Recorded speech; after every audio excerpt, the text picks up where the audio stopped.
Hello, and welcome to another edition of Attlas Information Live.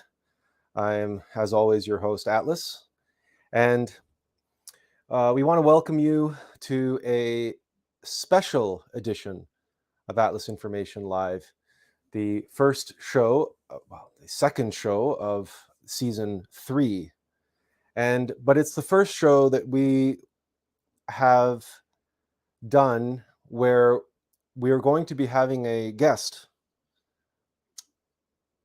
an individual who approached us, and after having conversations with him, we felt that he's just the type of individual that we want to have on our show and be able to have him share some of his experiences with all of you. So we did. We set it up, and so perhaps, hopefully, this may be something that we do more of in the future. It all depends on, whether we can attract the right individuals, or, reach out to individuals that we feel could make a positive contribution to our efforts here, and that we think all of you would stand to benefit from their experience, from their learning, from their wisdom, and from their ongoing efforts. So our guest today, before we continue, the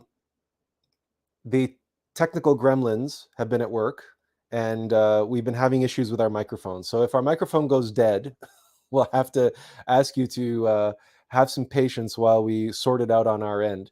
And hopefully our guest will be able to carry the show in our absence for a few moments while we work out the technical glitches.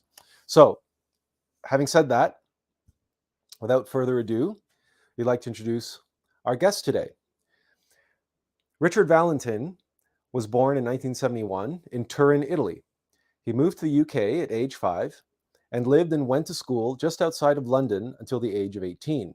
He studied for 4 years in the University of Wales, Swansea, and gained a master's in chemical and biochemical engineering.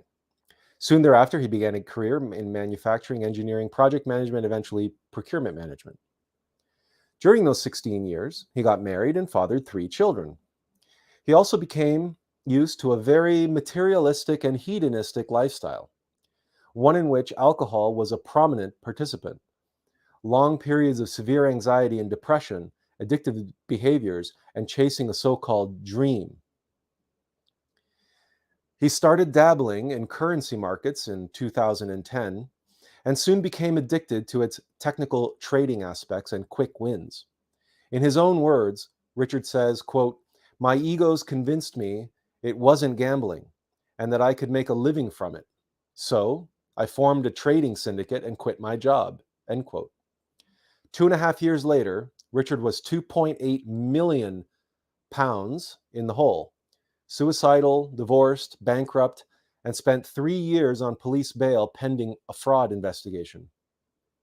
Richard reminisces, quote, "At my lowest point, beaten and broken, I cried for help to the divine. It's funny we always use it as a last resort. My prayers were answered by the Divine Mother, but not how I would have liked them to be answered," end quote. Her balance of severity and mercy took him through a deep inward journey of self-discovery and truth. He trained in various esoteric healing modalities, mindfulness and meditation, and developed a deep personal practice which began the process of inner alchemy. He pleaded guilty to 3 counts of fraud by false representation and was sentenced in the Crown Court to 4 years in prison. He served 2 years and spent 2 years on probation. Whilst in prison, He created a job as a teacher of meditation and mindfulness and acted as a listener to many troubled inmates. The authorities and various prison officers were willing to back this type of intervention as they could see immediate results in the mindset of various fellow inmates who committed to their own transformation. Now, 5 years out of prison, Richard is in a beautiful, chaste relationship and works as a healer and teacher, always learning in the process, of course. His prison work continues, albeit from the other side of the door.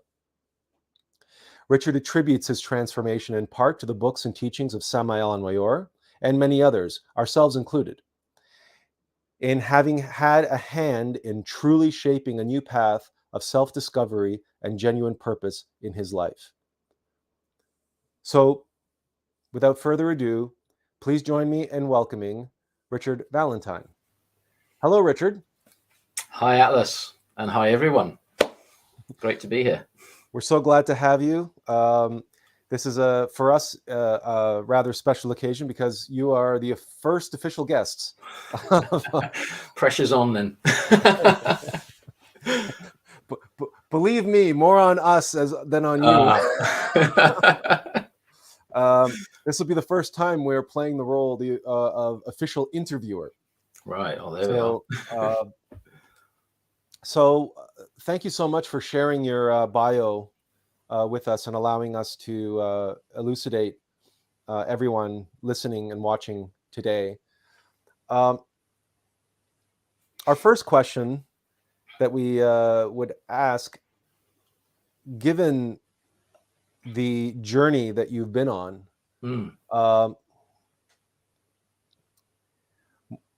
among other things, what made you reach out to us? That was interesting. So I started watching a lot of your live streams. Gosh, probably I've been following these for about a year and a half, 2 years now. And coupled with some of the other work I was doing, I really, really loved the way that you use modern mythology but to explain the esoteric. And that worked and fitted really well with being able then to communicate and link in better with the inmates in the prison system, because many of these individuals, they haven't gone to school, they can't read and write. Some of them can, but when you're trying to build trust and build a relational, communicative environment, when you're working with people in a system like that, to use modern, more kind of what's the word I'm looking for, relevant analogies can really hit home and turn on more light bulbs.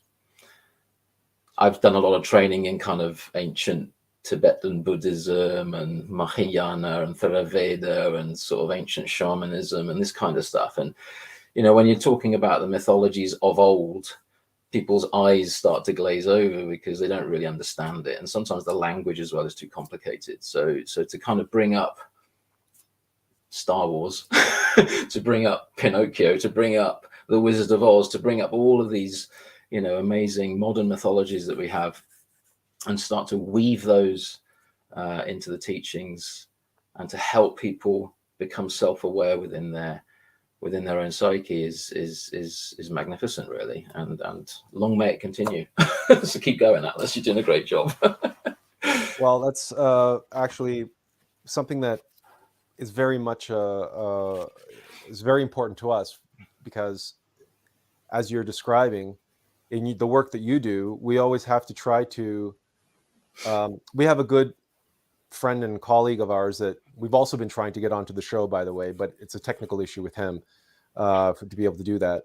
But he calls it speaking to the listening, and being able to feel, you know, what's going to resonate better, or what's going to land with the people that you're listening to.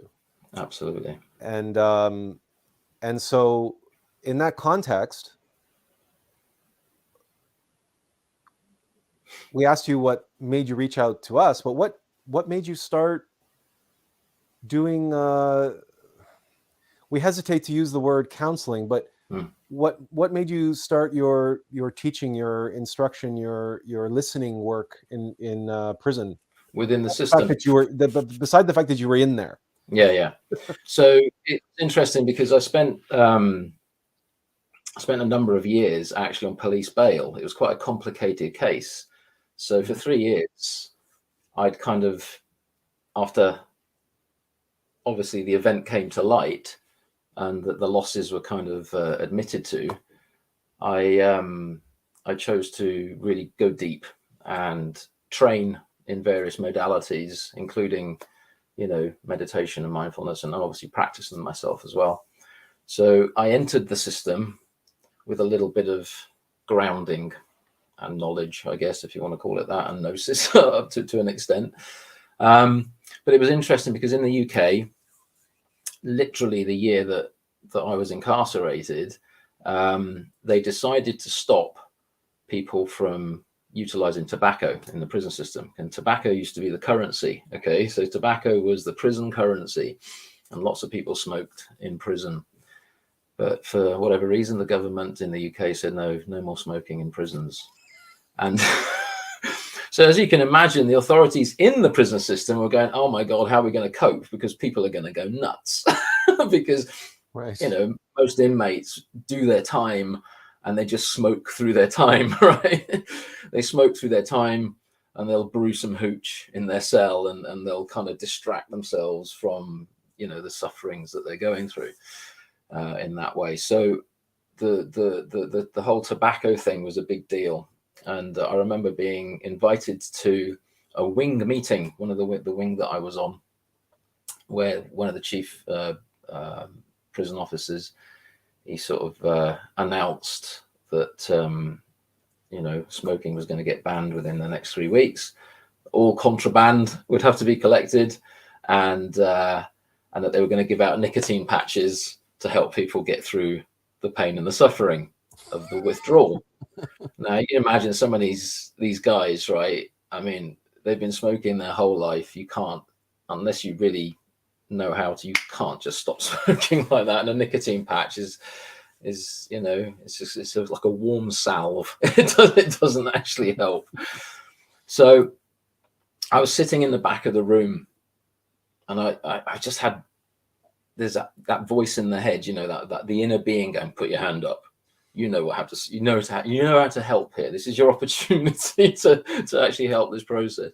So I kind of tentatively put my hand up in the back of the room and said, look, if you're interested, we can set some classes up on the wing where I can take people through some meditation, mindfulness techniques, self-awareness, breath work, to help get through the emotional imbalances that occur when you're in withdrawal from any addiction, really.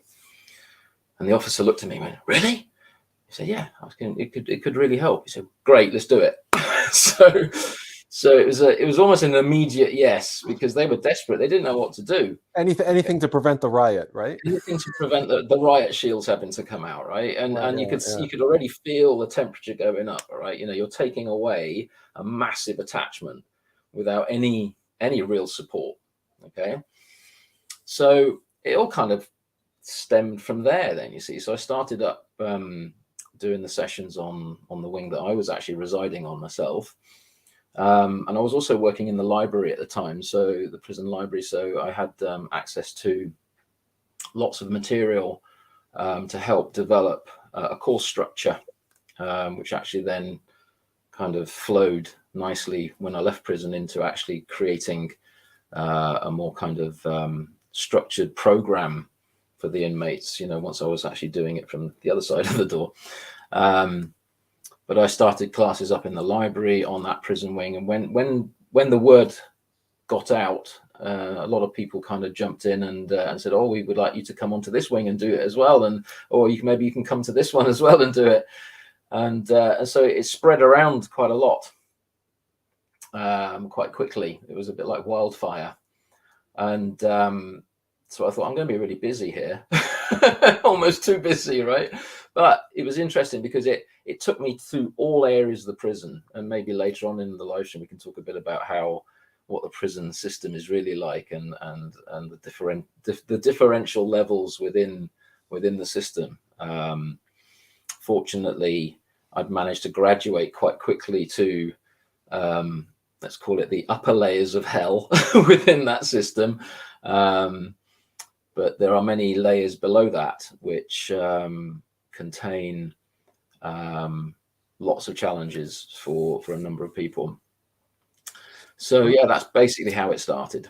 So let's carry on that line, because you had mentioned this earlier when we had spoke off screen, that your experience of being incarcerated, of the prison system, is that it is, in your view, very much structured in its as a kind of physical worldly analog of hell. So why don't you walk us through that from your own vantage point? What makes you feel that way? What gives you that impression, or that strong intuition that that's the case? Okay, so we could use two analogies. We could use hell, or we could use mechanical nature. So maybe we need to use both in tandem. But we'll start with hell. I, in many ways, through my own personal experience, I have found that when I am in hell, I feel like I'm in a state of confinement. I am being confined or aggregated by a particular ego, be it whatever that might be, right? If I'm actually aware of it at the time. But the ego doesn't suddenly just go away. The demon doesn't flee, okay? It wants to wrestle you and confine you. And as per the the first or second Hermetic law, whichever that is, as within, so without, the actual representation of hell for me physically is a state of confinement. So if we take it from the perspective of, so the prison system isn't just about the prison environment, it's about the police environment to start with, the investigation, the court system, and then the conviction, which you've so eloquently put in some of your meditations around convicting the ego in the AUM process, which is another reason why I thought, yeah, this could be quite relevant to what Attlas talks about, an actual physical live example of what he's talking about. So when I was arrested, okay, I admitted to what happened in the end. It took me a year and a half to kind of admit the losses, and we can go into that later as well. But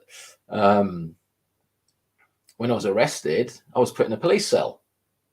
First, I was put in a car, handcuffed, driven from where I was working at the time back to South Wales, and I was held for 24 hours in a police cell, where they kind of grind you down a bit, okay, and take all your belongings off you, leave you with just your shirt and trousers, offer you a very rancid cup of tea and some kind of microwave dinner, and then leave you overnight without telling you anything. And then they drag you out after having no sleep and then interview you for 12 hours to try and extract as much juice and information as possible to make their investigation a lot easier. So, hell starts at that point, because the hell that goes on within you once you're arrested is then immediately reflected outside of you. Immediately fear kicks in. Immediately pride kicks in. I'm not going to say anything. I'm going to call my lawyer. Right? I'm going to have my lawyer sitting next to me and guide me.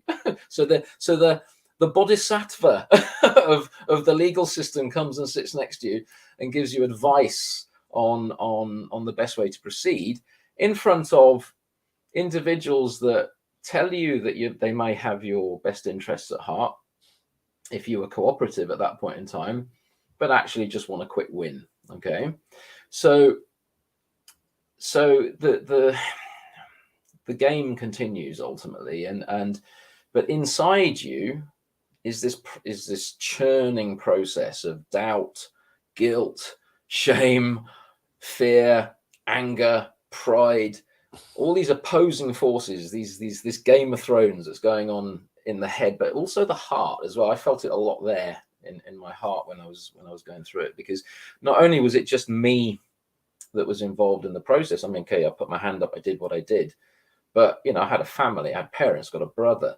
and so the impact that this drama was happening, was that was kind of occurring, was not just impacting me, it was impacting other people as well simultaneously, and that hurt the emotional center quite deeply. I didn't really want to put people through that, but it was what it was. So that was the first state of confinement. But what they do then is they keep you in the dark, and some people say that hell is quite a dark place, isn't it? It's not much light in hell. And by keeping in the dark, they basically say, well, we're going to release you on police bail for 6 months. Don't go anywhere, right? We'll know if you do. Don't run away. And then we'll invite you back for another interview once we've done some more investigation. And what they're trying to do at some level is put together a case and to see if they've got enough evidence for a conviction. Okay. Now, at that point in time, there was a part of me that was conflicted between the idea of actually being cooperative and saying, yeah, I hid my losses. In fact, I actually said that right at the start of the interview. I said, yes, I admit misrepresenting my data, but I had no intention initially to lose money or use other people's money to live off. And actually that never happened. But I did cause a loss.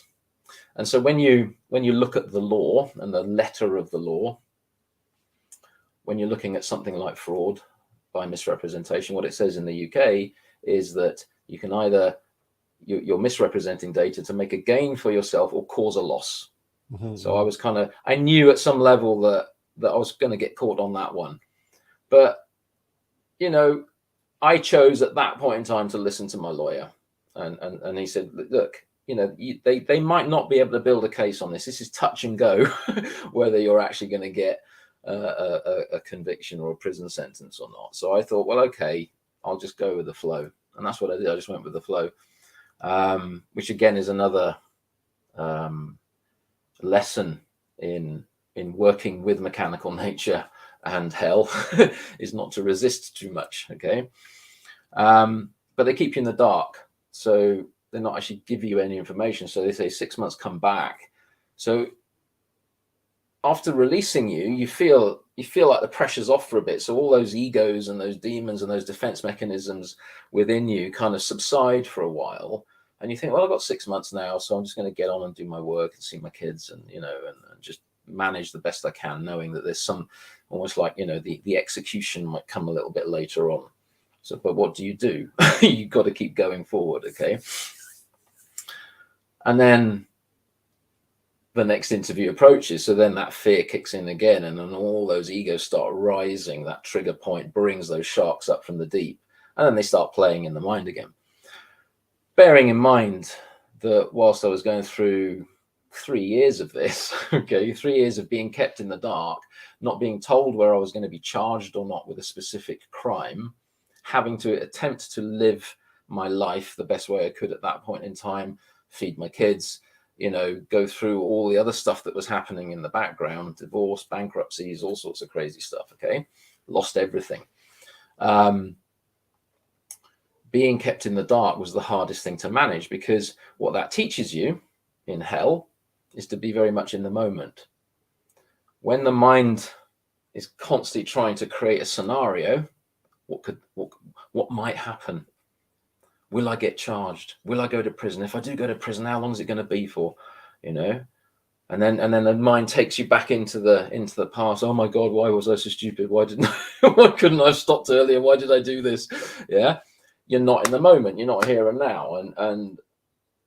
But fortunately, with the people that I had attracted at some point in my life at that point, who were teaching me these methods of meditation, mindfulness, self-awareness, healing, I was utilizing those skills to really keep me balanced through that process. because it was really pulling, it could have pulled you apart completely. It could have dismembered you quite quickly before you even got to the next stage. So then the result comes. It's like an exam. You're sitting in front of a police officer, right? And they're using their authority and their badge, right? And they put this piece of paper in front of you and say, yes, we're charging you on 3 counts of fraud, blah, blah, blah. And it was almost a relief when that happened, because then at least you knew, oh, I'm not in the dark anymore. I kind of know what the next stage might be. But then you have to enter what's called the court system, which is a very interesting, another stage of hell, because that's a more public stage of hell. Because within the police bail system, you can pretty much keep yourself to yourself. No one's allowed to talk about it in case it affects the case. Okay, so the ripples of karma are quite, excuse me, are quite shallow, and they don't reach out that much. But as soon as you end up in a magistrate's court, which is the first court you go to, because they decide then whether it goes to Crown Court or not, depending on the severity and the the impact. As soon as you turn up there, then the vultures are there. For our American friends listening in, the magistrate court, the equivalent would be a preliminary hearing. Yeah. And then they decide whether it goes to trial or whether it gets in a lower court. So not everything goes to trial, because if you plead guilty, it can be settled, et cetera, et cetera. So just to help our American friends or people in other countries that don't share, because I'm in Canada, so we share very much the same lingo and the same language, and our court system and our parliament is very similar to the British. But anyway, didn't mean to interject there. So you have your preliminary hearing in a magistrate's court, which is a lower level court, and it's the magistrates aren't they're not judges. They are generally people from the community that do that role voluntarily. Okay, but that's when the press kick in. So the press start, oh, who's this? This could be an interesting little story. Right. So as soon as, the press started writing about what was going on, that was just another stage of hell, because that's when the pride kicked in. Okay. But also that's when the fear and anger kicked in as well, because I knew if certain stories were written about me, then my children would then be affected, because they were at school, part of the local community. So you can imagine people talk, right? So up until this point, all of this had largely been kept from your children. Is that? Yes. So your children really didn't know that what had been going on. Well, so my children at that point, gosh, if I can remember their ages then, 5, 6. So my oldest was about 8, and my twins were 5. So I got twins who are 5, boy and a girl, and I got an elder daughter. And so even though my ex-wife and I had divorced, we chose to not articulate too much what was going on until we actually knew what we were going to be dealing with. Right. Okay. Or what the children would have to deal with. And that was another that was another part of hell. There was some many multiple dynamics going on simultaneously. So you had to try and balance, how much information, especially if you've got children, you give to the children, whether it's beneficial or not for them to know up front what's going on. Okay. But we kept them protected, let's just say, as best we could. Sure. Why drag them through hell with you? Yeah, absolutely. And I made that. Well, I suppose I made that decision when I put my hand up to what had happened. I had no expectations that anyone else had to go through hell with me. All right. But even though, empathy's an amazing thing, right? Your family, you can't disconnect, right? You can't just be that detached. As much as we talk about compassionate detachment, when you are connected to people, they're going to feel at some level what you're going to feel or what you're feeling, unless you're a complete psychopath. so none of us are there, right? But but yeah, so we protected the children as much as possible. But yes, news started to get out a little bit, and you know, some of the syndicate members, for want of a better word, were obviously quite rightly quite angry at what had happened. Obviously to the money that they had lost. So there were threats as well. So I was kind of dealing with a lot of fire, right? Oh, It'd be like being in a war trench. What's coming next, you know? So, but that stage of hell took me into actually took me into a deeper state of surrender, because as much as I was doing my work to notice how my pride and my fear and to some extent my anger in my defense of my children and my family was coming up, I was able to hold space for it. So it's almost like, you know, with any meditation, you can't stop the thoughts and the emotions and the feelings, but you have to create a room, an opportunity for them to do their thing within you, but not obviously give them the attention that they're looking for. But it was quite a tough process because there was a lot of fire, right? There was a lot coming up because it was like a purification process, really. It was, I wasn't even aware some of this stuff was in me. You know, sometimes it takes that really deep, dark, difficult trigger to bring up those Goliaths, you know, those dragons from the deep in the underworld, for you to see them, to see what you're actually battling against. Okay. So that was just the next stage of hell, because the magistrate court basically said, no, we can't handle this because the amount of money involved was too large. So it's got to go to Crown Court. So guess what? Another 6 months on bail, because obviously the Crown Court they didn't have space or time to see the case immediately. So, you know, my solicitor said, yeah, just, you know, go on holiday. Put your feet up now. There's nothing you can do for 6 months. You just got to wait for the first hearing in the Crown Court. You don't have to make a plea. You don't have to do anything. We just need to hear what the Crown Court judge says as a starting point. So another 6 months, you know, of meditating, training, working, trying to maintain a reasonably balanced existence. And then the first hearing in the Crown Court came, and I wasn't encouraged at that point to put a plea in, because the police had not prepared the files correctly. They'd not prepared the case correctly. The judge actually threw it out.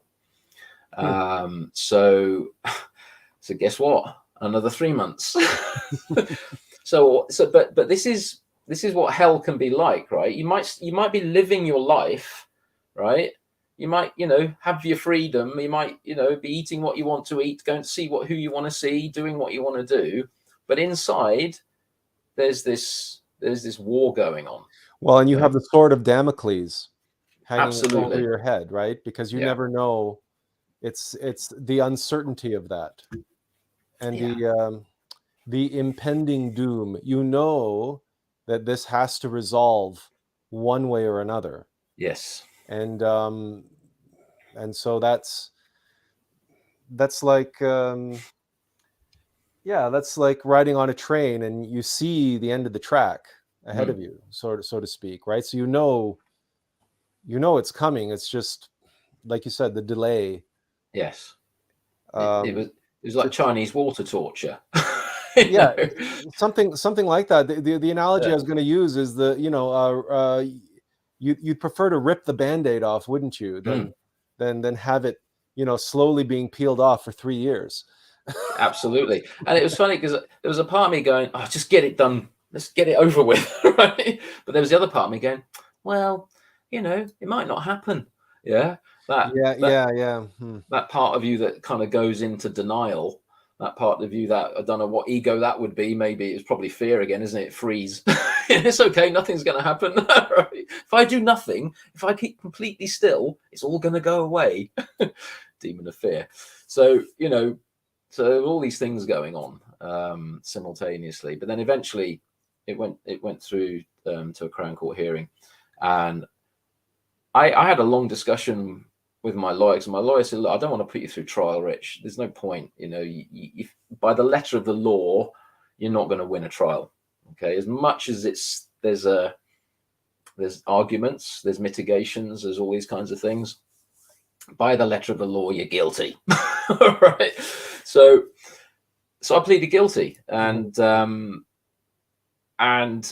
you know, again, it's just a game, Atlas. You know, the whole thing. It's like you're in this judicial system, right, which wants to get you through it as quickly as possible because it's costing them money. So they're encouraging you to plead guilty by giving you an incentive to do that, which is basically 30% off your sentence if you plead guilty early. Right. Okay. Right. So my rational, logical mind kicked in. Right. Okay. So what's the worst case scenario sentence-wise here for the scale? So if I hadn't pleaded guilty and it had gone to trial and I had been found guilty by jury, I'd have had probably 9 years as a sentence. Oh, really? Okay, which was a lot more than what I actually ended up getting. Sure. And there were mitigating factors which would have reduced the sentence, and there were other cases, similar cases, which, you know, my solicitor and my barrister had kind of dug out that showed different sentence structures and whatnot. So, but basically, it wasn't about what the lawyer was telling me. It wasn't about the incentive. I sat down, and actually my dad, bless his soul, who passed about sort of 7 years ago now, but he passed while I was in prison, actually. But he sat with me, and he was a very kind soul, my father. And he said, what does it feel like? All right, what feeling do you have about this? What's the right thing to do?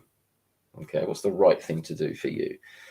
And immediately the mind didn't kick in then. It was like, I'm guilty of that crime. So let's do the time. Yeah. And let's use that as an opportunity. Okay. So I've always been quite cup half full, you know, to my detriment, over optimistic at times. But, you know, I thought, well, I can do this. So I can do this, you know, Tony Robbins, and I can learn from this. And it's going to be difficult.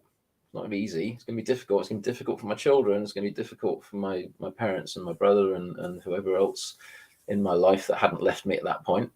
Okay, that's another story. Okay, but yeah, I can do it. So I pleaded guilty, but it was interesting at the time because I was having studied, having done a lot of meditation work, having really deepened my spiritual practice and gone into it with a commitment to transform at that stage, to go, right, I'm done with this nonsense. It's nonsense. It's like a, you know, wake up call, big wake up call. Okay. I was actually studying the word guilty. All right. And guilt is an ego, right? It's a demon. Yeah. And guilt keeps you in hell. And the judicial system like you to use the word guilty, okay, because it's easier to keep you in that state of shame, right, and control. If you're feeling, oh, guilty. Right. In my mind, I was saying, I am responsible. I'm responsible for what happened. Like, I'm responsible for the choices that I made that occurred that created this event. I'm also remorseful, but even remorseful is this kind of, there's these kind of connotations to that. But again, I use the word, rather than remorseful, I use the word responsible and repentant. So able to rethink, able to ripensare, able to kind of review, okay, my life up to that point. So in my mind, I was responsible. In my mind, I felt repentant. Okay. The court system wanted me to say, are you guilty? But interestingly enough, in the sentencing hearing, when I stood up in the court, and actually your description of the conviction of the ego is spot on. Okay, because I was literally standing in the fishbowl, I called it, the glass dock.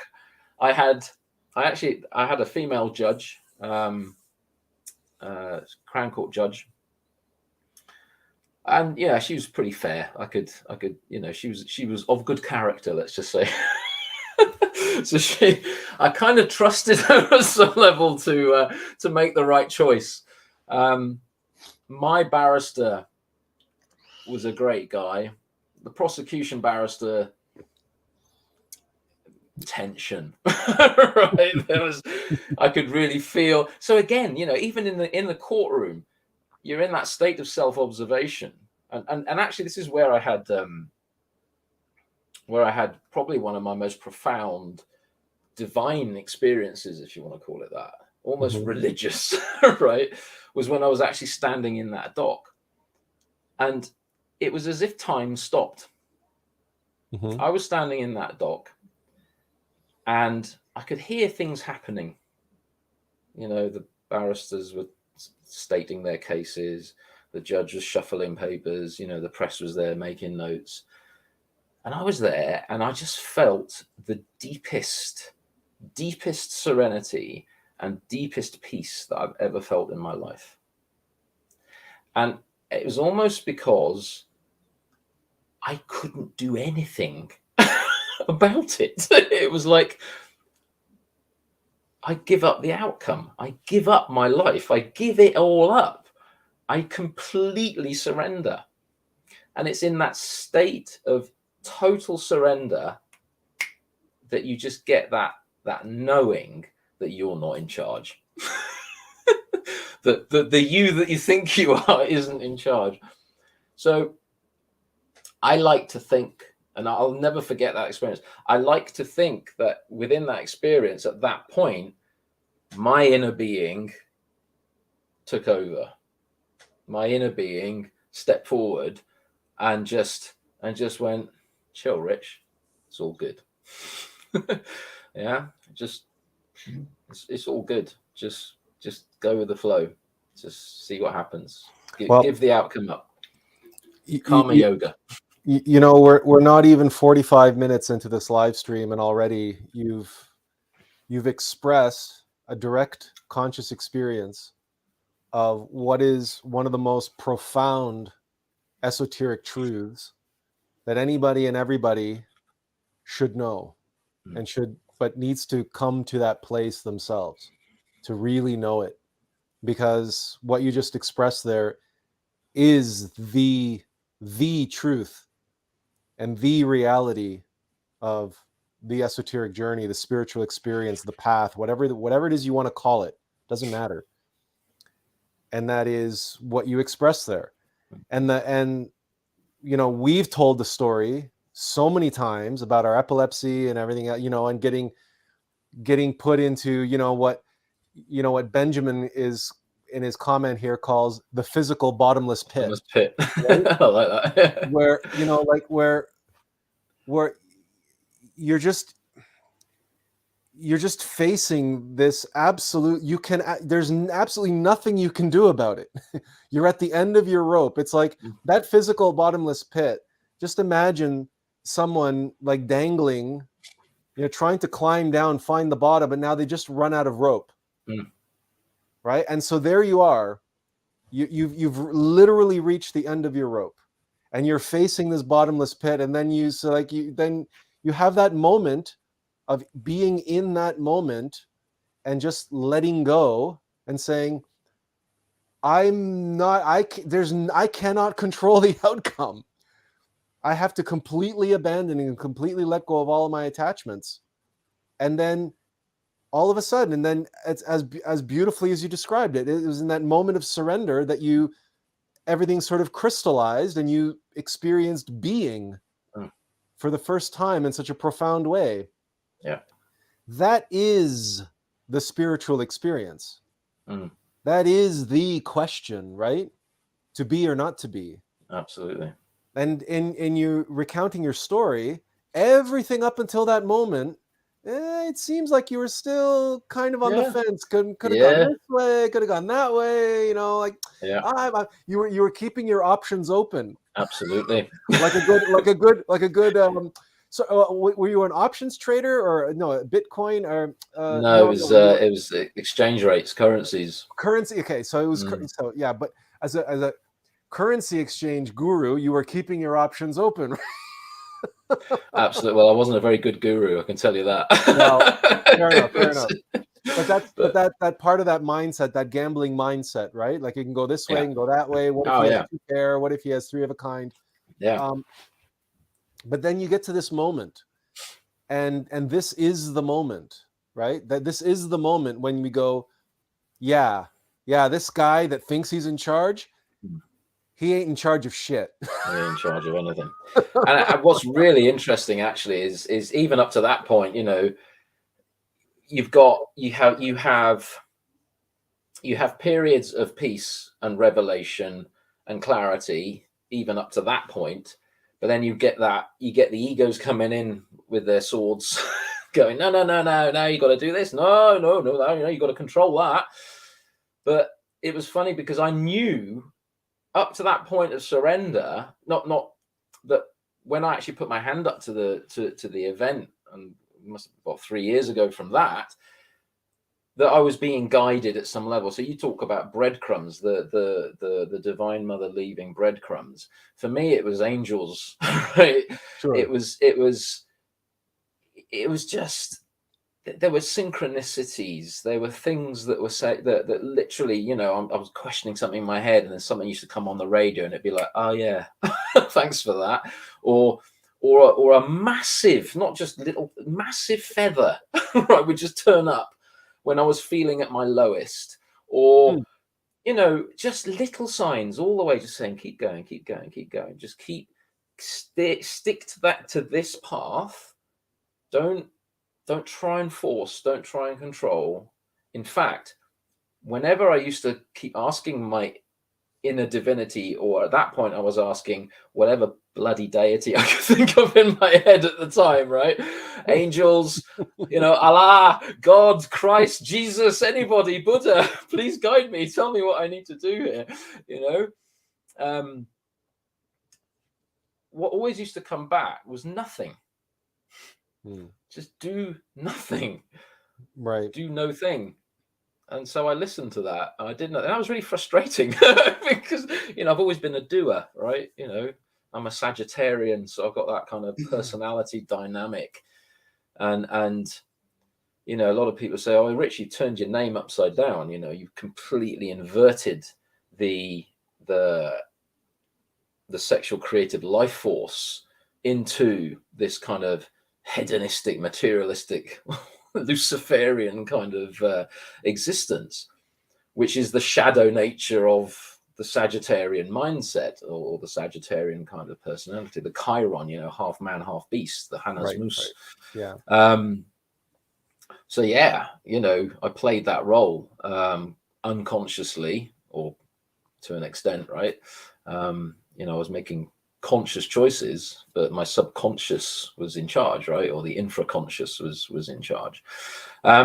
So you get to that point where you know you're being guided, and then you end up in a fishbowl, right? And your life is now truly and completely in someone else's hands. And that's the thing. You cannot beat the system. The system is designed to send you either one way or the other. There's no loopholes. You think there are? Not that system. No, not that the system. But, people think that they can game the system, but there's no gaming karma. There's no getting out. No, absolutely not. And it was karma, but the balance between severity and mercy at the time. And so the whole kind of the two pillars that you talk about, you know, in the Kabbalistic kind of tree of life. I wasn't actually aware consciously that was happening. I was feeling periods of mercy and relief, and then I was feeling periods of severity. But when you articulated that, when I heard that a couple of years ago, even after getting out of prison, I thought, oh yeah. I reviewed that. I thought, yeah. The Divine Mother was kicking me in the butt, but she was doing it nicely, you know, because I was listening, because I was consciously, actually, and truly committed to going, how the hell did this happen to me? You know, Right. why am I sitting here? This was never part of the plan. Just before we continue, Azazel has a comment that reaches back to when you were talking about the waiting, the 3 years, Yeah. the process of waiting in hell. And he says, there are definitely real threats outside the confinements of fear, which only goes to serve fear even more and make it grow larger. But the worst for me is the silence before it strikes, after it has been fed. And I think this is a lot. We did a live stream. We can't tell you if it was 18 months ago or 12 months ago. We called it Waiting in the Dark. And in that live stream, we talked about the spiritual experience of being lost in the desert and wandering in the desert, and how that is a universal archetype for everyone on the path. There are times when we are lost in the desert, when we are alone in the dark. We feel completely abandoned. We feel completely disconnected, and we our prayers aren't answered, and so on and so forth. But if we resign ourselves to be in the desert, well, just like Moses, right, or just like Jesus, either we encounter the burning bush, or we are tempted by our demon. One way or another, we're in the desert for a reason, and the signs, we will receive a sign, but we won't receive that sign before we're ready, and we won't be tested and tempted before we are ready, because our Divine Mother has infinite wisdom and infinite intelligentsia. You do not take your child and throw your child into the den of lions before he's had an opportunity to practice lion taming. For so someone posted, Michael Chase posted about Daniel, and Daniel, who's the lion tamer in the Old Testament. So, but that silence is deafening, and the egos love to, as you're describing, they love to fill the silence with scenarios, possibilities, outcomes, and then attach themselves to whichever outcome is most beneficial by whatever metric they come up with. And then that's also a real danger, because that in that attachment is the root of our suffering, because that outcome is by no means guaranteed and by no means necessarily beneficial to us. It just might be what our ego tells us we want. Absolutely. So I want to get off scot-free, so to speak, right? But would that have been the best thing for you? No. From our vantage point, and I'm sure from your vantage point where you stand now looking backwards, no, it wouldn't have been. No. Because you wouldn't be the person you are now. That would have been poor parenting. Okay. Well, exactly. Yeah, I would have been letting. Yeah, exactly. Like this incredible transformative life learning experience would have been denied you had they would have said they would have slapped you on the wrist and sent you on your merry way. Right? Absolutely. And just touching on the calm before the storm, the deafening silence, and then the whatever happens after that. There were temptations at times not to act.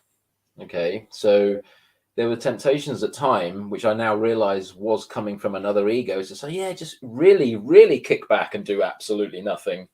Okay, go with the flow to the extent that you don't do anything. And that's detrimental too, because you've still got to show up to life. And it was funny because at that time I was reading a book. It was the Bhagavad Gita as it is. I can't remember the name of the guy who wrote it, but he'd done a translation of the important parts of the Bhagavad Gita and the interpretations of. And you know, Krishna talks a lot about karma yoga. You do what you do, but you give up the outcome. Give the outcome to me. Do what you do to the best of your ability based on the level of consciousness that you're at, but don't be attached to outcomes. Let me use your outcomes to help your growth, right? And again, that was another synchronicity. I was kind of in the process of studying that deeply and understanding the esoteric truth behind that as I was going through that very same experience, where part of my temptation, I guess, from fear, right? Freeze, do nothing, do absolutely nothing, do nothing, would have actually still created probably a more detrimental outcome, because doing nothing is still doing something, isn't it? You know, by doing nothing at some level, you're still someone else. If you don't do it, someone else is going to do it for you, especially when you're in a system like that. You know, if you're not able to act, if you're not able to kind of work within and weave, then someone else is going to influence your path. So sometimes we have to be able to set boundaries. We have to kind of, you know, make the best decisions, but be totally unattached to outcome. And that rigidity of the hell environment, that system, that confinement, doesn't allow you to swing that pendulum too far. You know, it's you can act, but but within this this boundary rather than that one. And I think Benjamin reflects that in this comment when he says, "There's no way out of the system because the way is to go in." Mm. And it's like the two sides of the tunnel, or the two sides of the lane, right? The bumpers that are going to keep you in your lane, but you got to keep moving forward. He also, about the desert, he says, the desert in scripture sometimes represents the field of confusion or chaos. That confusion or chaos is the primordial confusion or chaos of the darkness, the blackness, the not knowing, the not being able to see the end of your nose. Yeah. So the being forced to live in the moment. The ego hates being in the moment. Yeah. Because the moment is where the ego has absolutely no power. Absolutely. Right? The ego's power comes from keeping our consciousness trapped in illusion. The illusion of a future or the delusion of a past. Yeah. Neither of which exist. And so and in that confusion and chaos, that's why we have that crazy busy mind. That's crazy busy mind is the confusion and chaos of thinking about the future and thinking about the past. That's the desert, right? But the desert is empty. Yeah. What do we see in a desert? We see a mirage. It's just a mirage. But see, that's what you find in a desert, mirages. And then you race towards the mirage like an idiot, because you're desperately you're dying of thirst, and you're desperate. And when you get to the mirage, just like in the old Looney Tunes cartoons, you leap into the oasis, and poof, and it's gone, right? And then there's Daffy Duck swimming in sand, spitting because sand. he's so delusional he thinks he's jumped into an oasis. Yeah. This is 97% of humanity, right? So this desert analogy and the metaphor of the desert has so much depth and breadth and experiential, and you can use your imagination. And we've seen so many movies that are set in deserts, like Lawrence of Arabia and you know, even Star Wars, right? On Tatooine, it's a desert. Yeah, it's a desert. Yeah. And it's because of that, the emptiness of that, and the chaos and confusion that the mind creates in the face of that emptiness, in the face of that not knowing, in the face of that uncertainty, because the mind would rather create completely delusional certainties than live with an uncertainty. Yeah. And it would rather convince itself that the delusions are real than live the painful, uncomfortable uncertainty. And so this is where, in extreme cases, we watched not long ago, we watched the film A Beautiful Mind with Russell Crowe. And if you have watched that film, it is a remarkable, true story about John Nash, a Nobel Prize winning mathematician. But he had, he suffered from paranoid schizophrenia.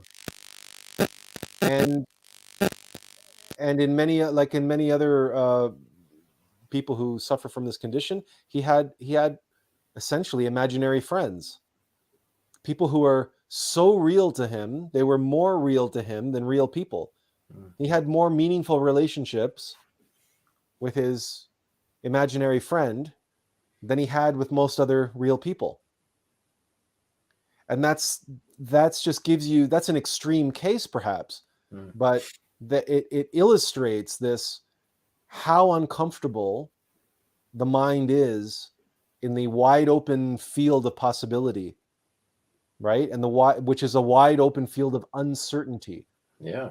The illusion of choice, right? But people often talk about that, how the illusion of choice, it actually leads to a paralysis, an inability to act, because if we're unicycling, if we're just operating with our rational mind, and we're given an infinite number of choices, the rational mind doesn't know what to do. How does the rational mind choose? Randomly? The egos are not into random anything. No. So in the wake of that, well, let's formulate a delusional state, an illusionary, a mirage, something to focus and fixate on and obsess over, to cut out all that uncertainty and at least give us the comfort and security that I have a plan and I'm going to stick to my plan, right? Yeah. You want to talk about Tony Robbins. and people who are talk about Tony Robbins. and people who are manifesting their desires and so on and so forth, right? So that all of that is black magic. Yeah. All of that. And so we come back to this desert, and why the desert always comes up, it always appears, and is this, and there's another version of the desert, by the way, and that's the Arctic, because the Arctic is a desert, right? There's the precipitation, whether you're talking North Pole or South Pole, is non-existent in the Arctic. It's too cold for anything to fall. And so it's, you have these interesting analogs. And then the other version of the desert is the wide open ocean. And how many films and stories have we seen where there are, castaways on a desert island? It's not, there are palm trees, there's all kinds of stuff on that island, but it's a desert island. Why? Because desert is the root word of deserted. It's deserted. There's nobody. It's like you were saying, it's like nobody's answering your prayers. We're cast away. We're cast out. We're exiled. We're forsaken. Forsaken, exactly. Yeah. And so all of these analogies, or when you watch The Life of Pi, yeah, right, and Pi is sitting in the lifeboat with a tiger, right, and of course that film has its own other metaphors and whatever going on. Yeah. But the mind, right? That's the whole Life of Pi movie, the whole film, and we also read the book, is essentially an allegory for what happens in the rational mind when we are lost in the desert. Only in the case of that book, it's the Pacific Ocean. Yeah.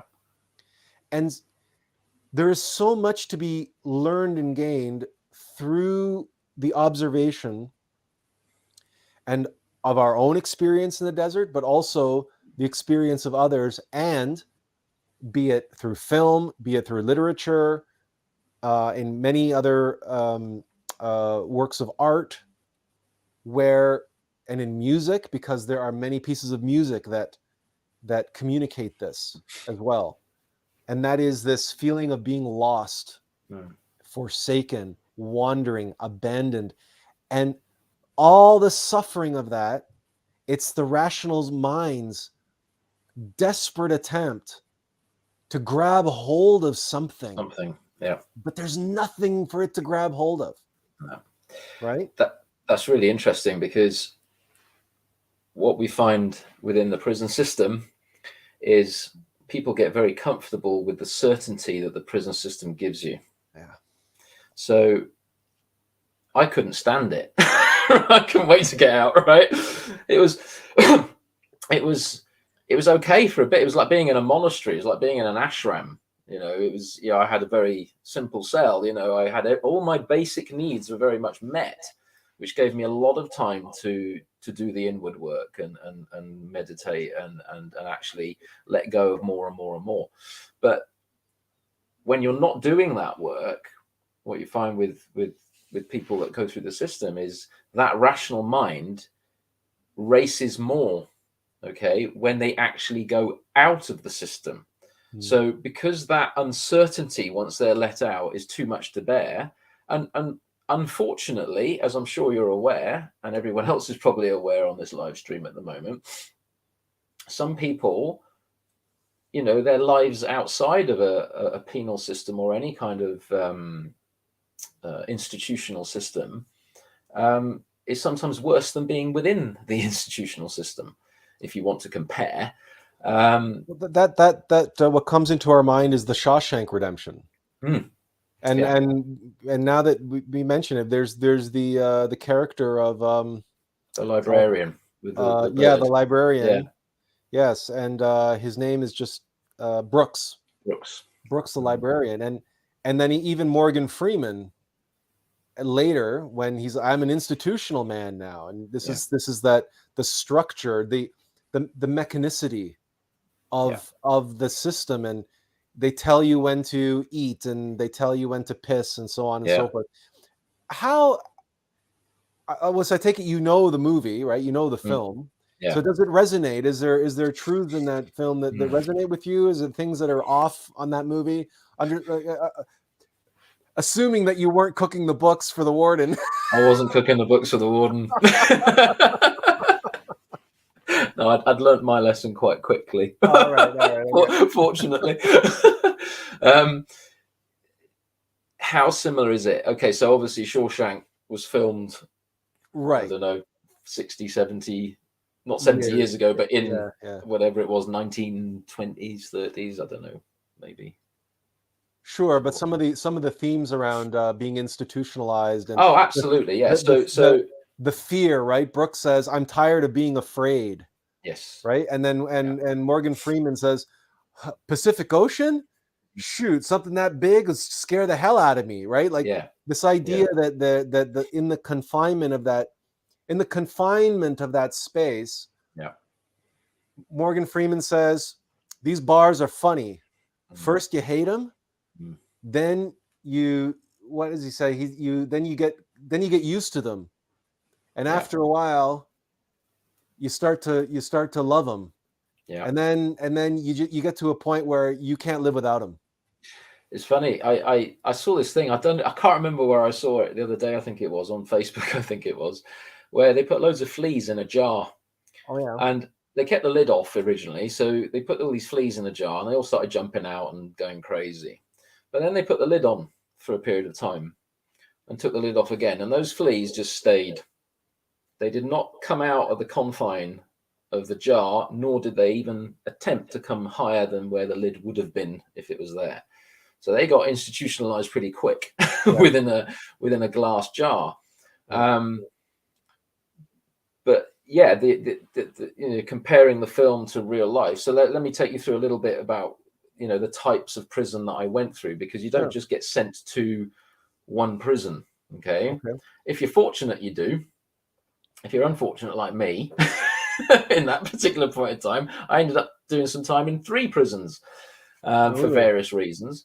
So as soon as you're convicted, so I was convicted in the capital of Wales, which is Cardiff. You're put in a meat wagon, and that was an experience in and of itself, because you're handcuffed and you're literally put in a plastic box. So you haven't actually got room to move. Your knees, you're totally stuck Hmm. in this plastic box. Hmm. And I felt quite calm because I just had my divine moment. So I just thought, this is fine. I can deal with this. But the guy behind me was screaming and shouting and swearing and bashing the walls, and the guy in front of me was like going crazy. Everyone was it was like you'd see in a horror movie, people screaming and shouting and resisting, and I was there going, oh, this is hell. this is just hell personified, but you get taken. I got taken to Cardiff prison to start with, and that's an old Victorian prison, so it did resemble very much that prison, like the Shawshank Redemption prison. Old grey granite stone, no glass in the windows, just bars and metal grills, bunk beds. Let me just plug my laptop in because the battery's about to go. There we go. Bunk beds that had seen better days, metal grill kind of bunk beds, toilets that didn't flush, no heating. I think before they actually installed all the stainless steel so-called sanitary ware, there used to be a bucket in the corner and some straw. So that's the level of accommodation that you got coming straight out of prison. And that didn't matter. You could have come out of a magistrate court, or you could have come out of Crown Court. You always end up in that level to start with. And that's a real shock to the system, because whatever pedestal you were on, that Tower of Babel has come crashing down, and now you're basically back on the dirt. And the officers, the staff, there was no light. There's nothing there. It was just regimented, grey, fear-based control. Okay. Mm-hmm. And the number of outbursts and fights that I saw in that particular prison, you every day you were seeing 3 or 4 major incidents on the wing where officers were having to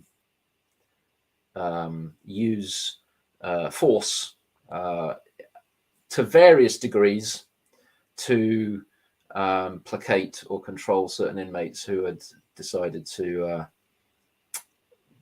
the terminology is kick off. Right, so I'm going to kick off now because I didn't get what I wanted, and then all the officers come in, the alarms go off, and so it was a really it was a very sobering experience to be within that environment. Fortunately, I ended up with a cellmate who had done a bit of time before. He was a tobacco smuggler. He'd smuggled tobacco from Europe into the UK, and I think he did a 3-year sentence, years ago. And he was in only for 2 weeks for non-payment of a fine. But I ended up padding up with him, and he showed me the ropes. So the guardian angel was there as you go into the system. And it was interesting because, again, as soon as I went into that, I just felt myself maintain this objective state of observation, not only within myself, but also I wasn't interested in engaging or getting involved. It was like, let's just watch this. Let's just see what's going on. Let's feel into it. Let's observe some of the esoteric truths that are becoming very revelatory and apparent at that point in time. One thing that my cellmate did tell me at the time was that within about 3 weeks, you'll get moved. So if you're on a specific length of sentence, which I was, you'd get moved from the Victorian hellhole onto a G4S managed facility, which was in a town quite close to Cardiff called Bridgend. And eventually I did get moved to a G4S facility. But when you're convicted, you get given a label. Okay, so there's different categories of prison: category A, B, C, and D. Mm-hmm. A is the highest security, So at that level, you've got awakened demons, okay, demons that do, enact horrific crimes. We're talking major terrorists, repeat and obscene sexual offense, murder, the list goes on, and big financial crime. So we're talking category A. And in a prison environment like that, that's probably more like Shawshank, because you are escorted everywhere by an officer. There is no leeway whatsoever for any freedom of expression, freedom of movement, freedom of privacy, nothing. Category B is the next level down from that. So once you've done some time in A, you then go down to category B. I was categorized as a C. Okay. Mm-hmm. So I ended up in a category B stroke C, which was actually a category B, because you can keep C inmates, but you've also got B inmates and XA inmates. So the level was pretty high anyway. Right. So I did most of my sentence at the category B, C prison. And again, you go through a system. So you kind of graduate. They have what's called the incentives and earned privileges system. And that, as whichever way you look at it, does not work, because the system thinks it can coerce people into good behavior, that it can coerce people into wanting to change and be different and become more self-aware and more able to manage their energy and their choices correctly. But it doesn't work, because people are doing that just to get something. So it's a very easy system to manipulate, okay? But it doesn't actually, it's not based on truth, it's based on fear. So fear and attachment, fear and desire, basically. So the governors in charge, the desire governor and the fear governor, they know how to play the game with inmates that aren't self-aware enough to realize they're being played within that system in order to control them. I kind of saw through it quite quickly, but I played the game, because you can't not do that. You can't buck the system, but you don't internally have to agree with it. Okay. And sometimes you're forced into something which you might not agree with, but rather than attempt to battle and fight against it, it's better to kind of just weave through it. Well, like all systems, you don't rock the boat. No, you don't rock the boat. And you pick your battles, and there's no particular reason. It's like anybody who's been through institutionalized education, for example. Education is not a good word. Schooling, right? Because that's what it is. It's schooling. Yeah. And the word schooling, the connotation is like schooling fish. You keep everybody in line. The prison system, I imagine, is just dialed up to 11. Yes. And then the security is, of course, ratcheted on top of all of that as well. Yeah. But it's fundamentally, as you describe, there's no point in, again, pick your battles, right? And know when it is appropriate to resist, and when you just got to go with it. And that's certainly true for when you're in hell. Yeah, absolutely. Right? Because sometimes we have to be in hell. And so what you're describing, as you said, that everything that you've been sharing with us has had its internal manifestation, as well as it's been an external manifestation. Yeah. And everything that you describe, even those of us who haven't been through the penal system, we should be able to relate to, because that's exactly what goes on inside of our mind and inside of our heart and inside of our body, which is a prison. Yeah. Right now, for our level of consciousness, we are imprisoned by our egos, and they're the ones that set up the mechanical systems and the routines and the habits. Right? We call them habits, bad habits, and our reactions, our tendencies to behave a certain way. And then we have to pick our battles. when to just, kind of go with it, and when to go with it and just observe, Yeah. and when to actually put our foot down and resist, because we Yeah. don't want to cross any lines. We don't want to give ourselves any worse karma that we already have. Benjamin is going to chime in here just a moment. Yep. And he said, I had that feeling when I entered my jail cell, the feeling that I had it all backwards. I guess that's the feeling of letting go. So I guess Benjamin had, to some degree, a similar experience, but for him, I think it hit home. He seems to suggest when he stepped into his jail cell. That's when the bars finally closed behind him. Ka-chunk. Yeah, ka-chunk, and then it really hits home. Yeah. As Azil says, yeah, the awakened ones, which you refer to, are horribly dangerous. Yet in a way, they are fair.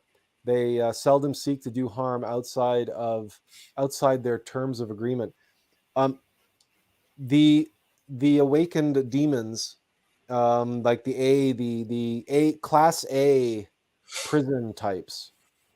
What this Azil is referring to is that even serial killers have, and sociopaths and sociopathic narcissists and so on, even they have a sort of code of conduct. We wouldn't call it a code of ethics, because ethics have nothing to do with them. It's just a sometimes it can be brought down to something as horribly crude and morbid as taste, as or preference. But on other levels, they may indeed have a kind of ethic to it, where no, like there's a serial killer, but he won't, they won't abuse children, No. or they won't abuse women, or they won't, they only go after, fat rich businessmen. Fair game. Fair game. Yeah, exactly. If it is that for them, if it is a game, if it is it is for them a hunt in that particular case, or whatever it is, whatever their motivation is, that they will often have some kind of parameters. They can be very strict about that. There is a law of the jungle, and the if we use the analogy of the prison system with mechanical nature, it is a jungle. It's a concrete jungle. Sure. It's a cellular structure, but there are laws within that, and as much as there are laws governing it, there are laws within the psyches of it that kind of they manage themselves through. Well, it has an internal social contract. Absolutely. Yeah. No. Absolutely. And that comes across in just about. That's whether it's in any situation where you have more higher order individuals that form a collective, in however that collective forms, whether it's a wolf pack, or it's a prison system, or it's a schooling system, or it's a workplace, right? There will be a fundamental social order which comes into being, which self-organizes the social strata among those beings. This is really apparent and really comes into crystallization in an ecosystem. But in wolf packs, it's a very strong thing. In chimpanzee troops and lion packs, and any type of higher order organism that self-organizes into some kind of a group. Yeah. And it's necessary, because, as Jordan Peterson would say, otherwise it would be total chaos. Yeah, absolutely. And there aren't enough guard towers and bullets, rubber bullets, and whatever other disciplinary measures that they have to try to keep people in order. Then they would have to give everybody drugs. And they do. Oh, do they? Well, the medication that gets handed out on a daily basis is significant. Now, Wow, okay. depending on, again, which category prison you're in. So Cat A is even if you manage to riot, overpower the guards, gain control of the entire building, you still ain't getting out. You ain't getting out. You've got meters of concrete between you and the outside, meters of razor wire. You still ain't getting out. You might have increased your empire a little bit, but those walls, you aren't going to get through those. Similarly with a category B, you whatever you do within to try and gain more prominence and power within that system, you still ain't getting out. But what's interesting is because you talk about evolution and devolution. Yes. Okay. There's two streams, and you can see them. There's two streams of consciousness happening simultaneously within that environment. And okay, in the outside world, so I talked about the IEP system being that kind of coercive controlling system to kind of maintain behavior and give incentives for good behavior and progression and that kind of stuff. If my camera goes a bit blurry, it sometimes does that.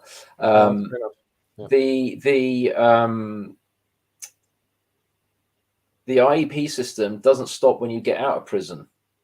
When you get out of prison, you're just on a higher IEP. Right? You can go back home if you're fortunate enough to have one. You get given a bit more freedom. You can go and get whatever you want to eat and this kind of stuff. So your IEP rating is suddenly just up to level. It's called probation in the UK as well, is it not? It's probation. Yeah. But even when you finish probation, even real life, normal life is an IEP level, right? Right. So, like you said, we're all still in prison, right? So your external manifestation of where you're at now, okay, typically reflects where potentially you might be internally. So the more walls you create for yourself within yourself, the more that eventually gets created outside of you, right? Benjamin chimed in here about the rules, and he said, just like the character of the Joker, he has a code of conduct which includes not killing the Batman. Well, that's true, and Batman, incidentally, has a code of conduct where he doesn't kill anyone and he doesn't use guns, and that it's an interesting. The Batman and the Joker are one of these very, very interesting archetypes because they are each other's opposite. They are essentially the same character, but one is the ego and one is the right. They are opposites of one another, and each one, it's very much the Tao, the yin and yang, because each one like the Batman is unquestionably dark, and the Joker is unquestionably lighthearted. He's a psychopath, but he's a lighthearted psychopath. Yeah. And Batman smiles and laughs a hell of a lot less than the Joker. So. It's a very interesting duality, but yes, that is also interesting because it's arguable, and many people have argued this, that Batman himself is as psychotic as the Joker. But it's just that he's on the right side of the line of ethics, but he's still obsessed. He's still obsessive compulsive, and he's a vigilante, for heaven's sake, right? Yeah.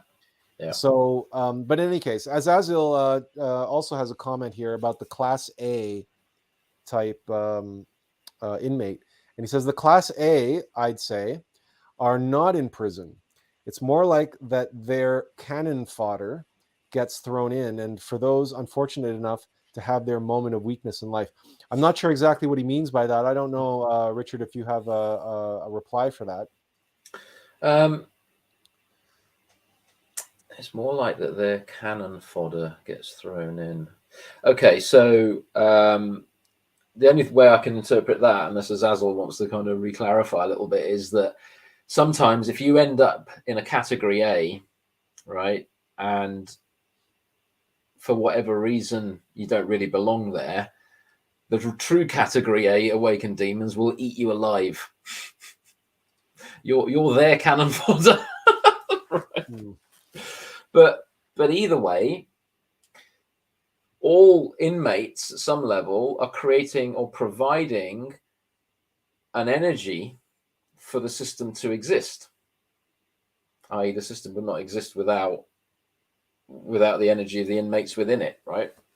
So that, going back to that mechanical nature analogy, you've got inmates that are resisting and falling within the system, and they keep coming back, and they keep resisting, or they keep coming back because they find the desert too overwhelming. So they come back subconsciously, they manifest their next sentence quite quickly because they prefer the structure. They know what to expect. They have friends there. They have a community there, and they prefer life within that structure rather than the potential for infinite possibility and growth outside of that structure. But there are the evolving levels of consciousness that go through the same system, that, at a fundamental level, at a material level, at an intellectual level, they'll be redoing qualifications or gaining more qualifications, doing degrees. One of the guys that I was in with, he was on a longer sentence than me, but he did a degree in criminology. So he came out of prison, and now he's he's lecturing all over the country about criminology, coming from a first-hand experience in the system. Right.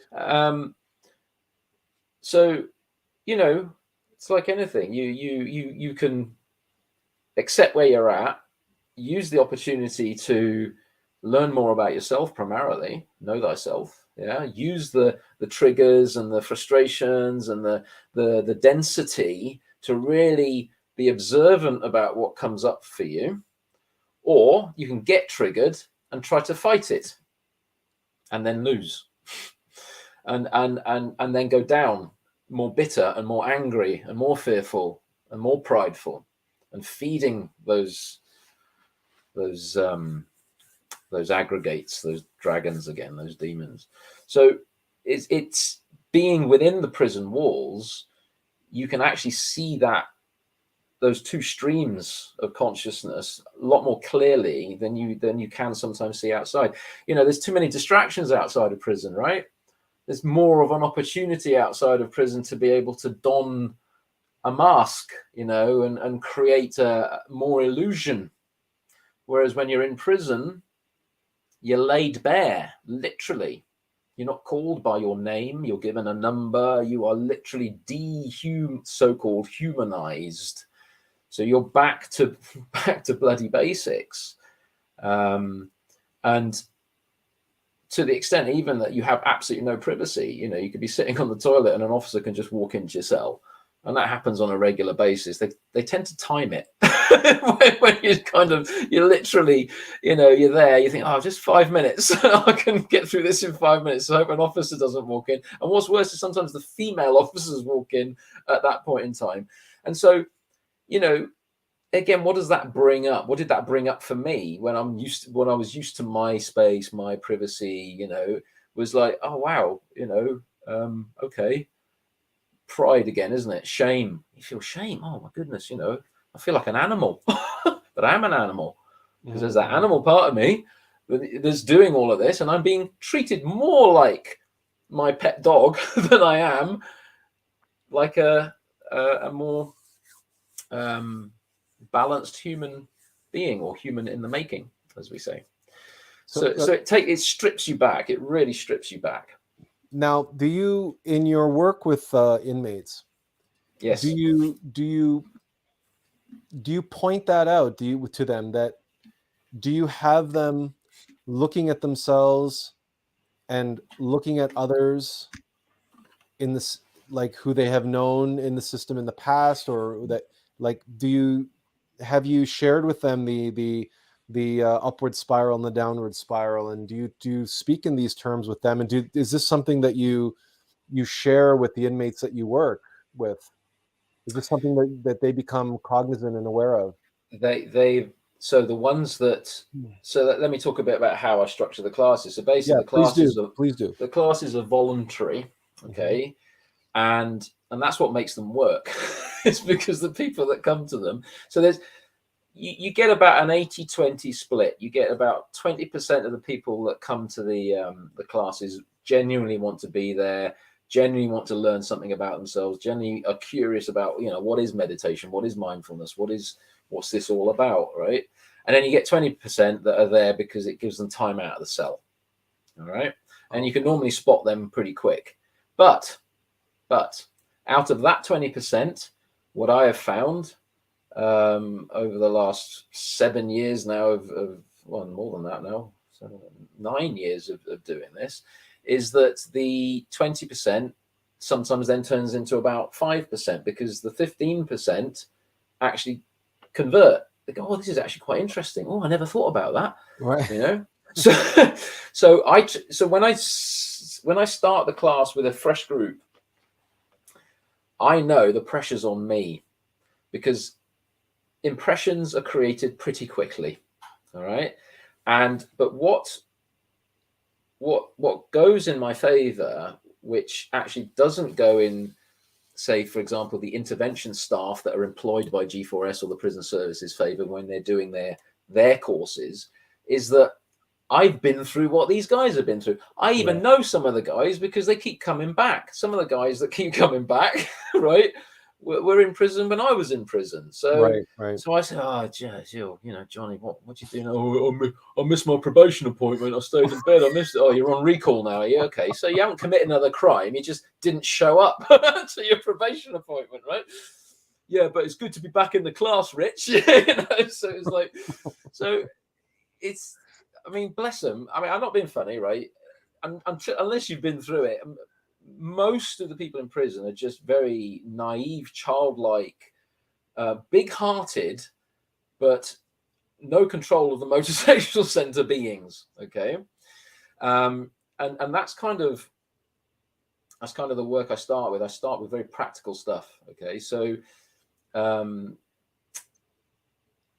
ones that come, I kind of tune in a little bit and try and figure out what their energy's like. All right. Now, some actually have developed, if they've been in a long time, a natural level of silence and stillness already. But there's a wing that I work on called B3, which is a kind of not young offenders, but the next one up from young offenders, so 18 to 25-year-olds. And they are literally bouncing off the walls. They're like Tigger, right, on Winnie the Pooh. Yeah.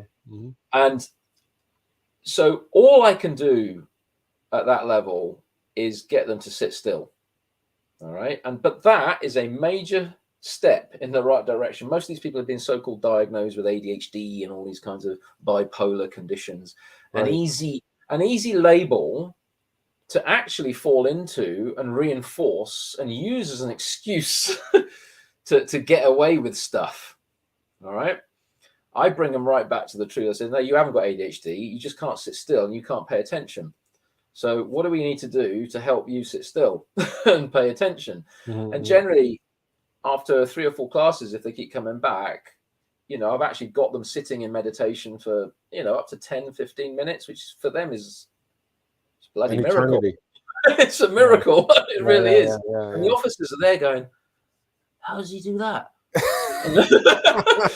It's nuts, but the reason they do it is because at some level they trust me, because I know what they're going through, and so therefore they go, oh, I'm going to listen to him because he seems all right. He's one of us. He's been through the system, so there's a level of connection there. Mm-hmm. Which actually creates the relationship that's needed to then build that ability to give attention to something, right? If you go to school and you're forced into school and you've got some teacher barking at you and you don't want to pay attention to what they're saying, you're not going to pay attention, aren't you? Right. But if the class is voluntary and it's being run by someone who's kind of not done as much time as some of these people, but done a little bit of time and knows the system and knows some of the people, you've got more of a chance of actually making a little bit of a difference. And like you say, Atlas, it's like fly fishing. It's not trawling. It's definitely not trawling. Right. You're casting a little worm and hoping a few white bait are going to nibble on it. But But the classes themselves, depending upon which wing, I basically have to feel into and be very intuitive about how I structure them. All right? I have a format which I follow. I wrote a course. It's like a 6-week program. Does it go through the spirals of evolution, devolution? Yes, it does. To those that have the ears to hear that. To those that don't have the ears to hear that, or it wouldn't be relevant to their stage of development, I basically stick with very basic breath work, meditation, and what I find really works is mantra, working with sound. Okay, so I'm allowed to bring a singing bowl at times, nice. or a drum or a rattle, and I'll start to work with some tools just to create a point of concentration or a point of attention, and then work with mantra. So I teach them a basic mantra and then a more complicated mantra, and that helps develop concentration. It helps develop attention, and they love it because it takes them out of their structure, and it starts to expand their capabilities internally. And so coupled with that ability to concentrate, meditate to a certain extent up to the level of, say, relaxation and kind of inward reflection. No one's reaching samadhi quite yet, all right, but you know, we're taking them through the stages. I also do some education, so maybe half the class is spent working with breath work, working with meditation techniques. The other half of the class is spent, much like you do, Attlas, you know, me talking about esoteric truths, using analogies, understanding the ego structures, the demons within people. You know, I actually use a kinesiology chart. You know what kinesiology is? Where, you know, muscle testing and that. And so the kinesiology chart takes you through the different levels of consciousness that exist within you, the forceful states and the powerful states. And the forceful states start just above death with shame, right? And then it goes all the way up to, I mean, I know we talk about shame and pride being the same things, but pride has a slightly higher frequency than shame does in the kinesiology chart. But basically, I'm saying these are all egos, guys. You know, the amount of consciousness you've got trapped in these particular states will determine your experience. And then we go through sometimes, what crime have you committed? You know, why are you in here? And I never, you know, tell people they have to be open about it, but I've not had anyone ever not want to talk about it. So not only is it a space to learn about yourself and work with meditation and do retrospection and that kind of stuff, it's also a space, it's like a men's circle. It's a space to actually maybe start to emote a little bit, start to feel a little bit, a safe space, a secure space to be able to do that. Because once you're back on the wing, guards up, you know, defense mechanisms are back up. You've got to play the game, right? So within that circle that's created, the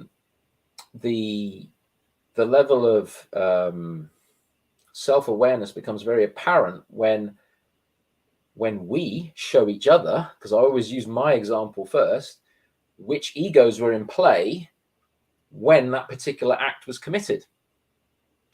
So, for example, you know, I might get a drug dealer come in, and he'll be about 19, 20 years old. He'll be wearing his tracksuits and trainers, looking all bling, you know, with all the swagger. And we say, oh, so what are you in for? So, oh, dealing drugs, dealing marijuana, dealing heroin, dealing this, dealing that. So, oh, interesting. Okay. So, understanding what you understand now, what egos are in play? He said, oh, it's greed. It's greed. I said, that's only one of them, mate. It's not just greed. Yes, it's paid for your trainers, right? And it's paid for your new mobile phone and your posh BMW, all right? But if I were to put it to you that it's actually pride that's running that, right, to an extent, because you feel power when you've got someone on a hook, right? What would you say about that? Oh, yeah, I feel really good that people are dependent on me. I feel really good I'm in a position of authority because, you know, these people become dependent on what I can give them. And so you've gone from, yeah, I'm greedy, you know, I like my stuff, to, oh, actually, it's my pride. And then we go even deeper. And I say, well, why do you feel that you need to feel better about yourself? And then we go even deeper then. So, well, actually, because I feel shit about myself, because I feel absolutely crap about myself, and some of them open up to the point of childhood abuse and all of the stuff that's created all of those dynamics and all those egos in the first place. And that's a very cathartic moment, because that then releases the truth, and they're held within a circle, which then allows that to come out. And when they see that, they've changed. That's another moment. They never come back the same. Next time they come back, they sit there and they're more humble and they're more quiet, and they actually listen. They want to hear more, and they keep coming and keep coming and they keep coming. Some don't have those breakthroughs though. No, fair enough. Yeah, yeah. No, But no, it really does feel. It really does seem like your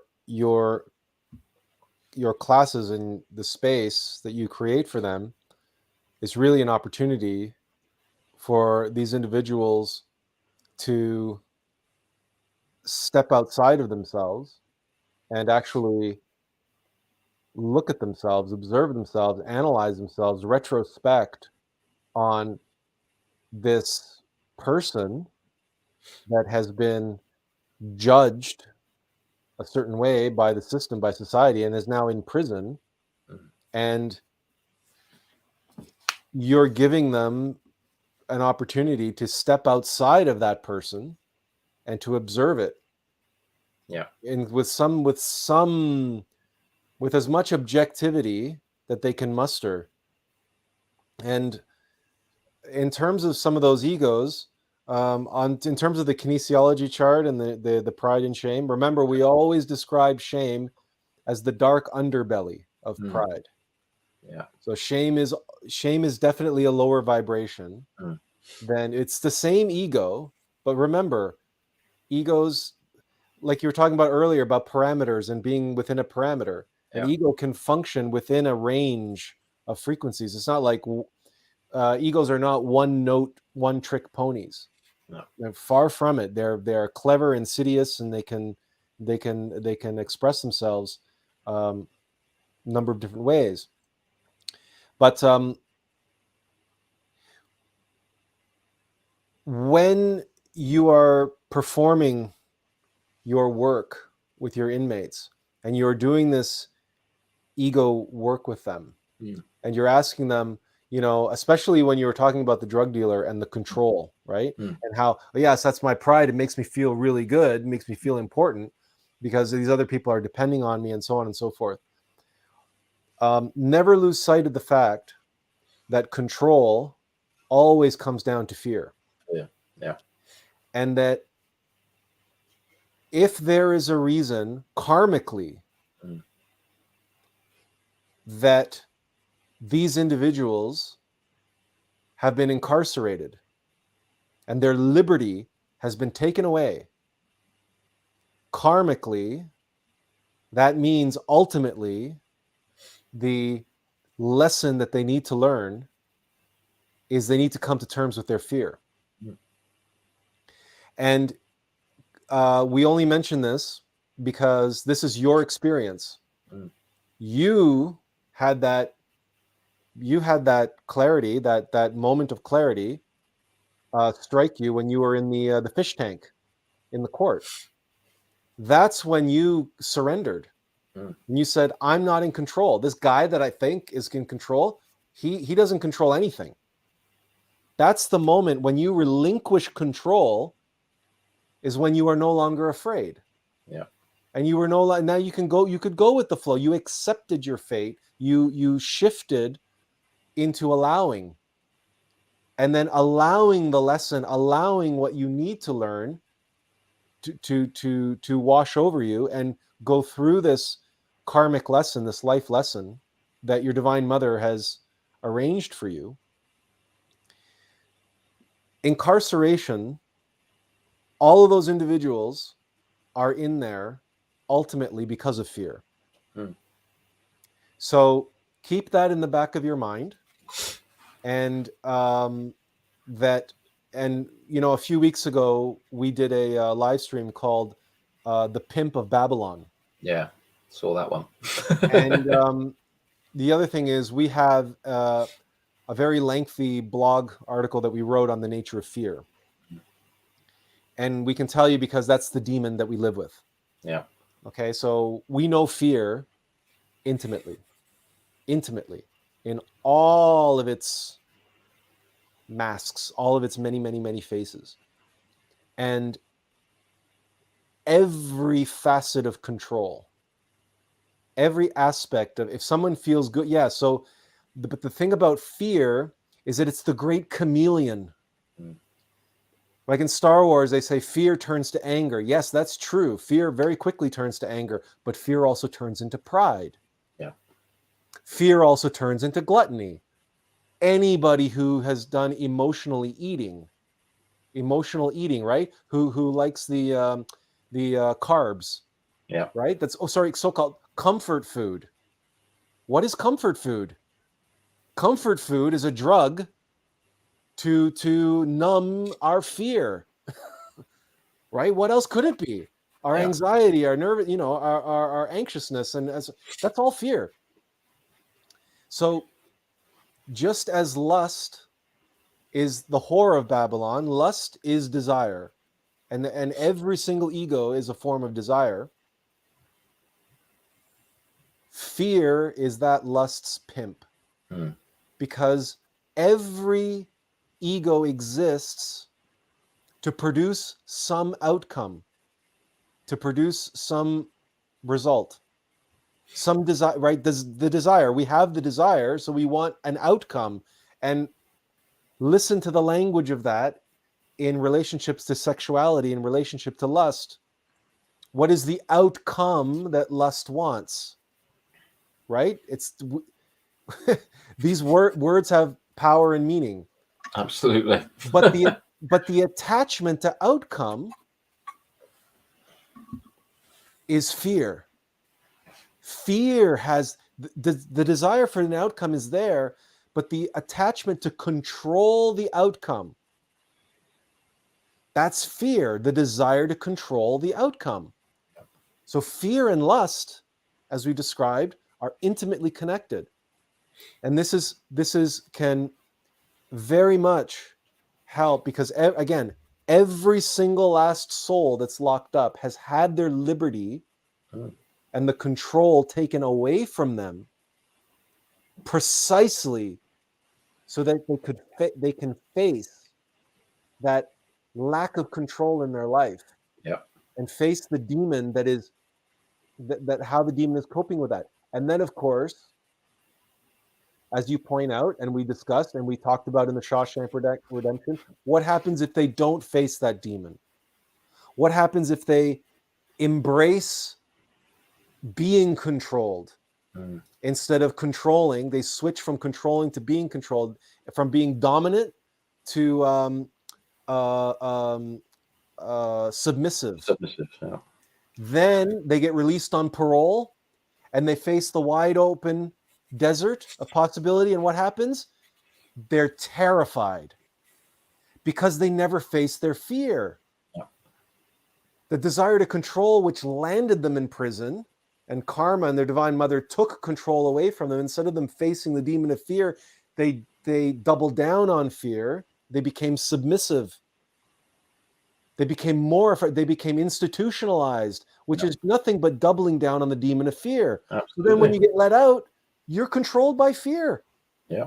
But now, instead of having a very strong, dominant, controlling thing that landed you in prison, now you're terrified. Now you're looking for a way out, like Brooks did. Yeah, absolutely. So, and unfortunately, many people actually take that way out as well, which is really unfortunate. It is very unfortunate. Yeah. So the work that you're doing, and we mentioned this to you when we first spoke, that it is a tradition among many Gnostics to write letters to people who are incarcerated, and to basically be like pen pals, and write correspondence, and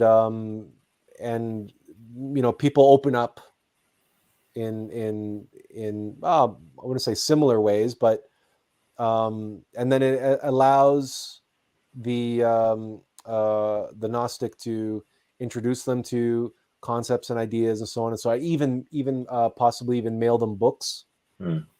So this is something that many Gnostics do as part of their practice, as part of their giving back, as part of their work. So it's a tremendous, work that you do, and we certainly are most appreciative that you're here today, sharing your experiences with all of us. Just speaking of, we have a few chats that we don't like to get too far behind, so we're just going to go through them, see if anyone has anything relevant to say here on the points that we've been making. So Benjamin says, that's another thing about human nature. Our free will is more full of pride than we are aware of. Our free will is full of many egos, and mystic pride, as we've talked often, is comes into play. And Lux Custos says, Richard, this is truly an amazing work that you do for others.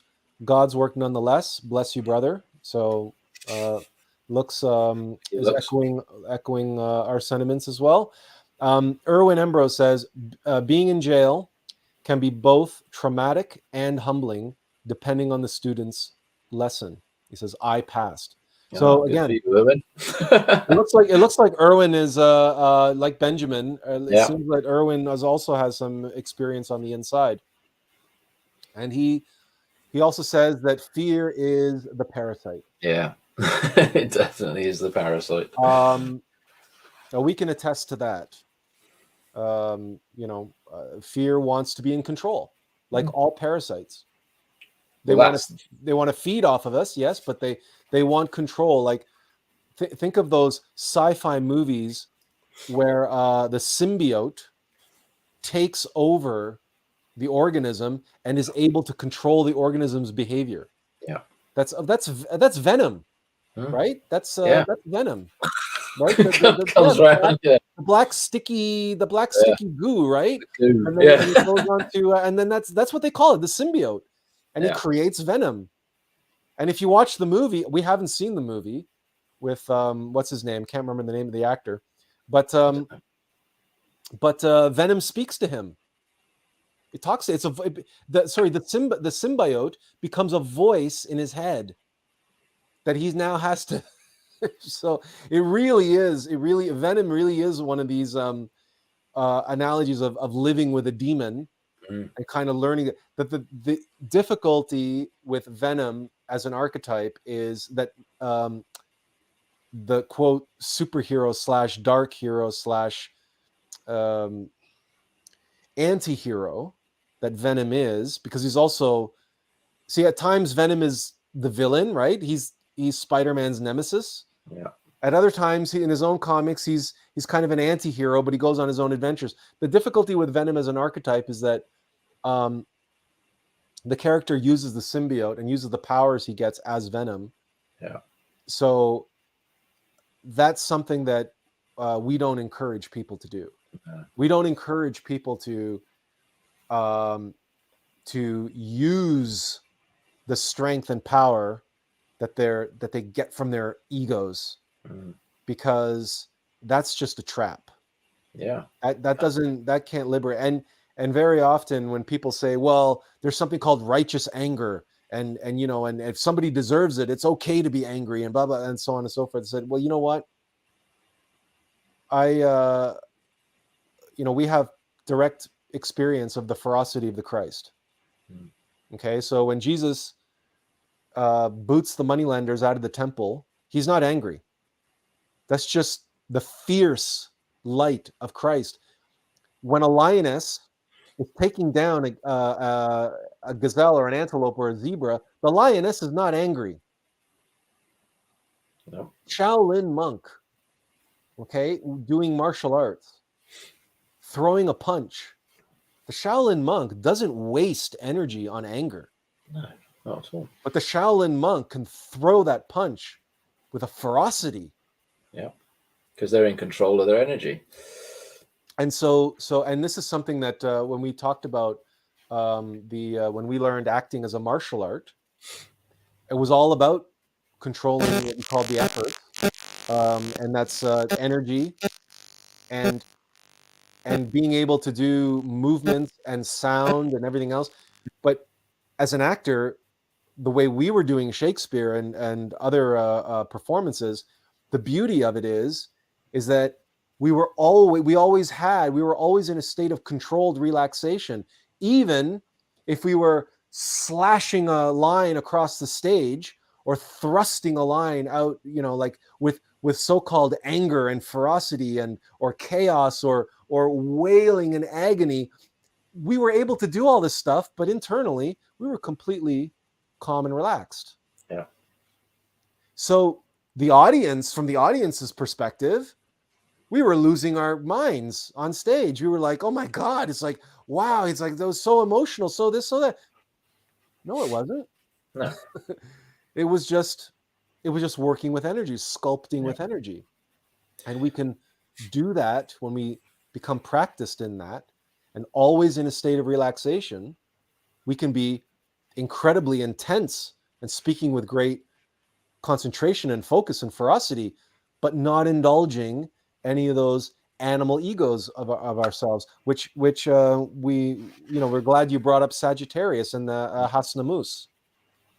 Yeah. Because there's no better way, easier way to become a full-blown Hasnamusan than channeling your Christic light, the fires of Kundalini through your ego, and working on awakening and doing your breath work and doing your sexual magic and everything, and working with Kundalini, but indulging your egos at the same time. You're awakening those egos. You are awakening to centers of gravity inside of yourself.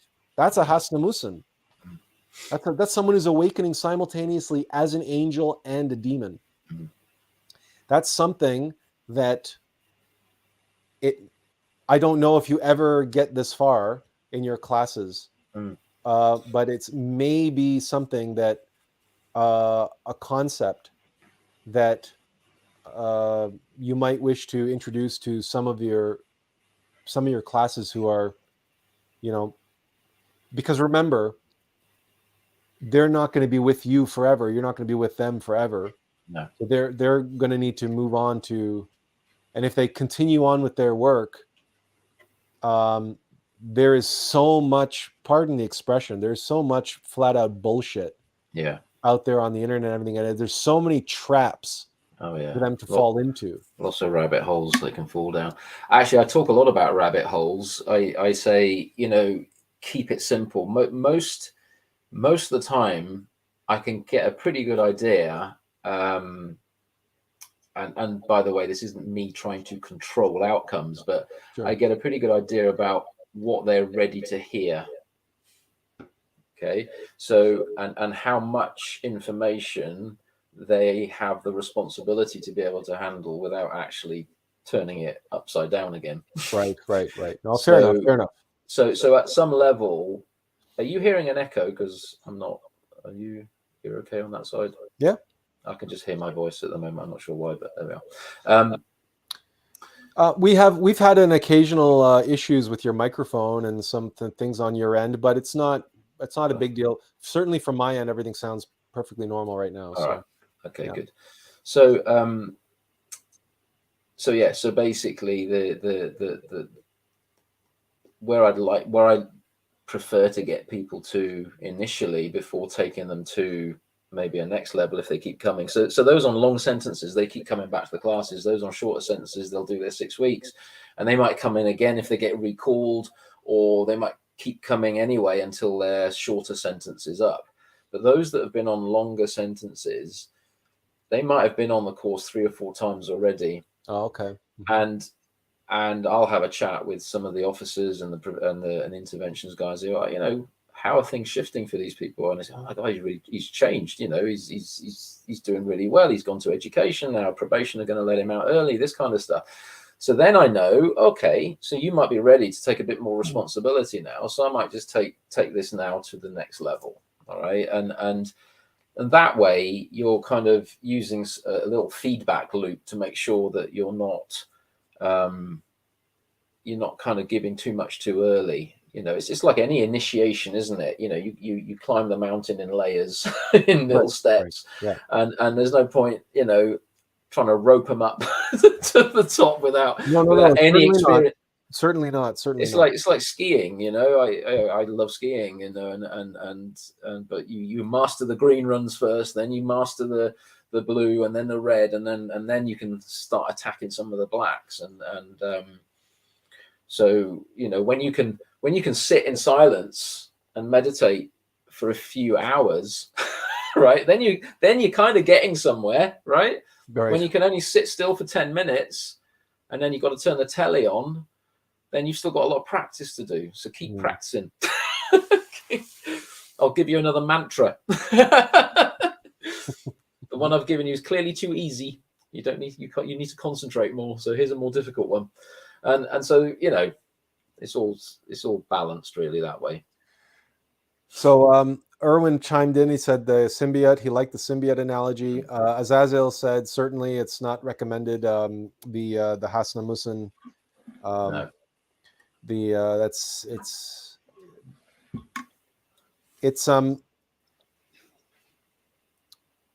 We never necessarily want to use fear either, but on the other hand, if we can leverage people's experience and say, well, do you like it here in prison, right? It's like, yes or no or whatever. It's like, well, being a Hasna Musin, right? Imagine being imprisoned from within. Imagine never being able to, no matter where you go, it doesn't matter where you go, the prison is inside of you. And it's a prison that you can never escape from. It's honestly, it's because it's like life with a demon, right? It's like that. If you enjoy doing this meditation and mantra and so on and so forth, if you ever awaken as a Hasna Musin, the Hasna Mus aspect of you, the lower aspect of you, will be as you just described it. Well, it won't let you meditate anymore. No. It won't let you mantralize. It won't let you be who you could be. Absolutely. And instead, it'll keep dragging you back down this path, which may land you back into prison time and time again. Yeah. And anybody who's experienced that knows what that's like. And so there may be a way, and there may be a better analogy. You may not have to use the word Hasna Musin. Mm-hmm. There may be another analogy. Maybe it's the Iron Man Ultron analogy. I've used that one. Have you? Okay. Yeah, I've used the Iron Man suit and the Ultron and Jarvis turning into Ultron, that kind of thing. Right. Trouble is, some people haven't seen it. Oh, really? Oh, yeah. Especially if they've been in prison quite a long time.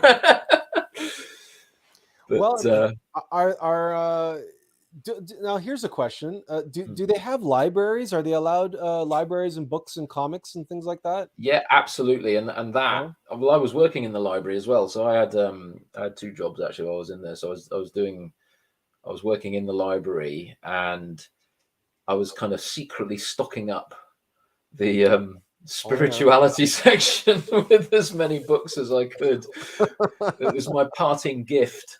Okay. By the end of the 2 years, there was quite a long shelf of esoteric material that I was then going to allow people or guide people to when I was doing my classes. So, this book that we use sometimes in the library now, you can go and read it for yourself. So that's really, they do have comics and they do have all sorts. The one at the prison I was in had a very, very good library. And yes, you do get a lot of inmates who are really kind of into all the Marvel stuff and the Marvel comics and stuff like that. Oh, yeah. So how do they have do they have any internet access at all, or no internet access? Oh, okay. Zilcho. No, Okay. nothing. Basically, you have in your cell. You're allowed a phone, but it's obviously monitored, and it's only one way. You can only ring out. You can't be called. Oh, that's interesting. Mm. But you can call outside lines with your phone. So well, not all outside lines. You No. you can have up to, I think, 5 numbers, if I remember rightly, and they have to be Oh, approved and vetted first. So you I go through a see. process. So obviously, your mum and dad, your close family, that kind of stuff. So, And so the mob boss can't be giving orders to his number one. no. But saying that, there's I don't know how they. Well, I kind of do know how they do it, but they do smuggle a lot of phones and SIM cards in as well. Oh, So well, there you go. where there is a will, there is a way. Right. And where there's a character like Morgan Freeman who can get you things. There's always someone who can get you something. Oh yeah. Does every prison have a guy like Morgan Freeman, the guy that can get you stuff? Well, there are fixers in there. Okay. There are people that can. Interesting. But to be honest with you, I just wasn't interested in any of that. I just thought like I said, I was watching it like a show.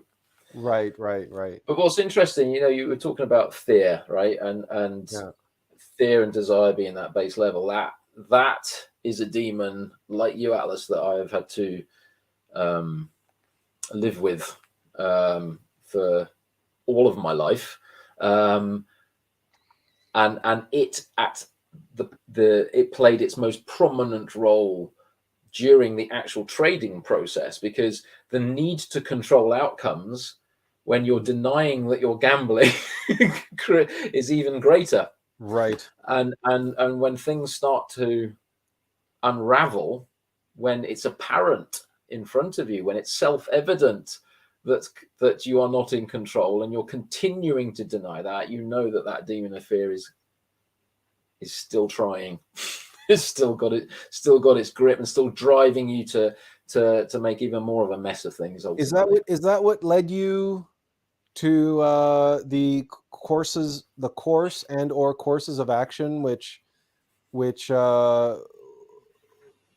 perpetrated the fraud, that perpetrated the charges? That everything was spiraling out of control, but you were still living in this delusional reality that no, I can have a handle on things. I can recover from this. Okay. Yeah. Mm-hmm.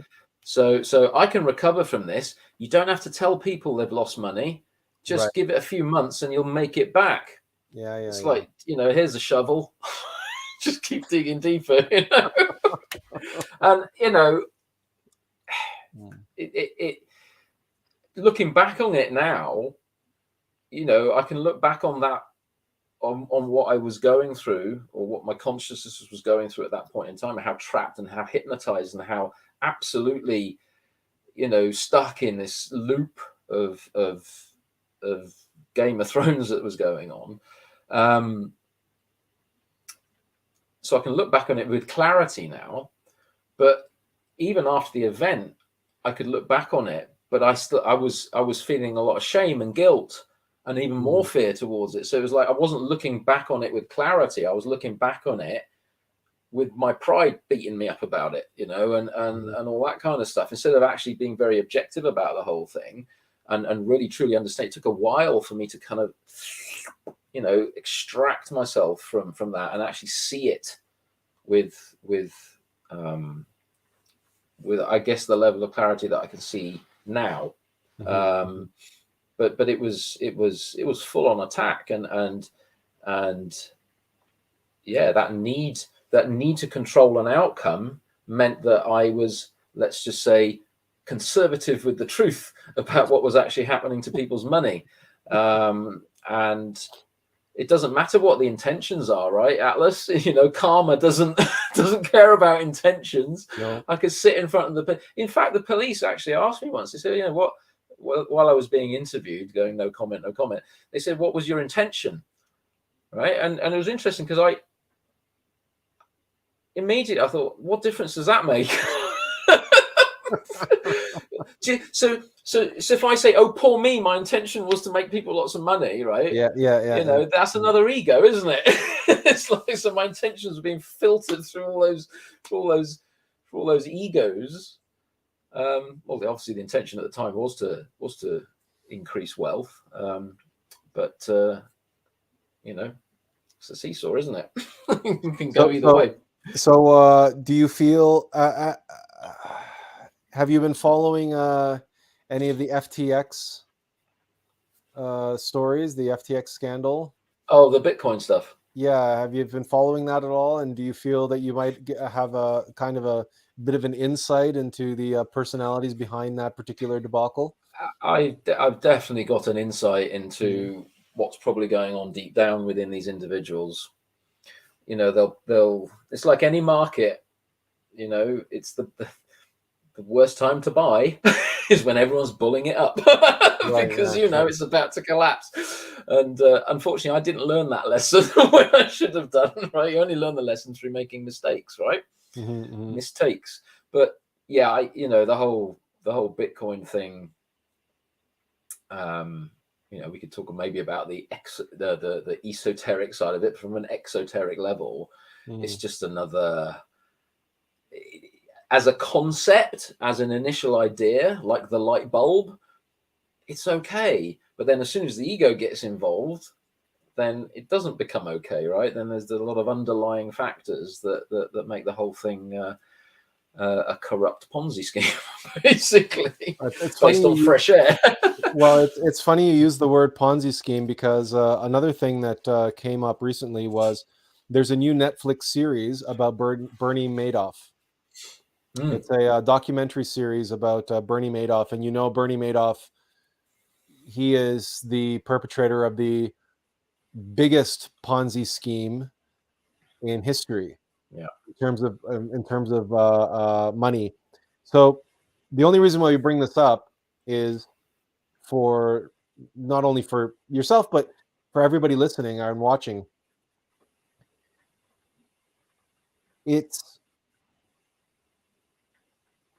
We obviously want to learn from our own mistakes. Okay, and that's sort of self-evident and goes without saying.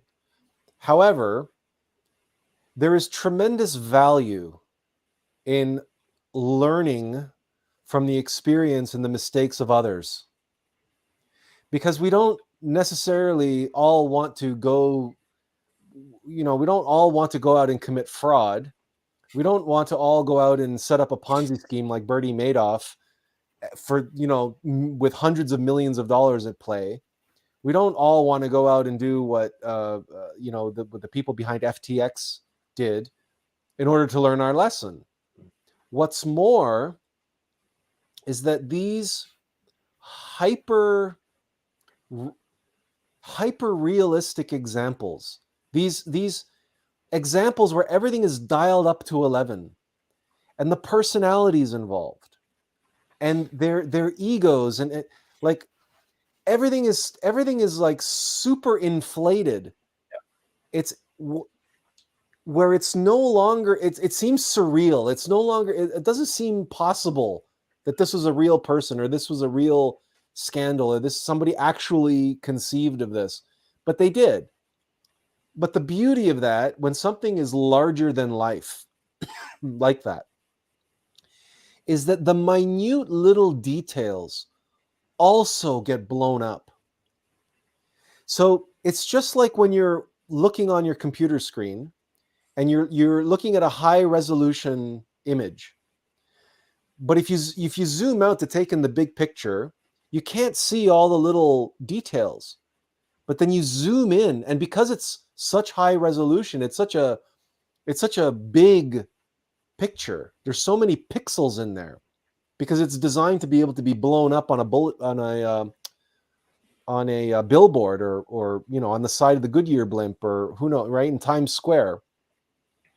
So you can zoom in, and all of a sudden, you can get all of these little details, all of this subtlety comes out in that story, in that image, then you observe yourself and you say, well, you know what? There's an ego in me that kind of talks to me that way, that kind of rationalizes in my own mind in the way that Bernie Madoff is rationalizing this. Mm-hmm. But then when you dig down deeper, you find this little detail, this little nuance in what Bernie Madoff is doing, because it's so big and it's been blown out of proportion. But maybe in you, because it's so small and contained and it's only in your head, maybe that little detail went unnoticed in you. Mm. You never noticed that. But then you say, oh, wait a minute, there's a congruency here. So what we're just saying, that's the only reason why we're mentioning this this FTX stuff and Bernie Madoff and these other people that have, these people who have committed frauds, because every ego inside of us is a fraud. Yeah.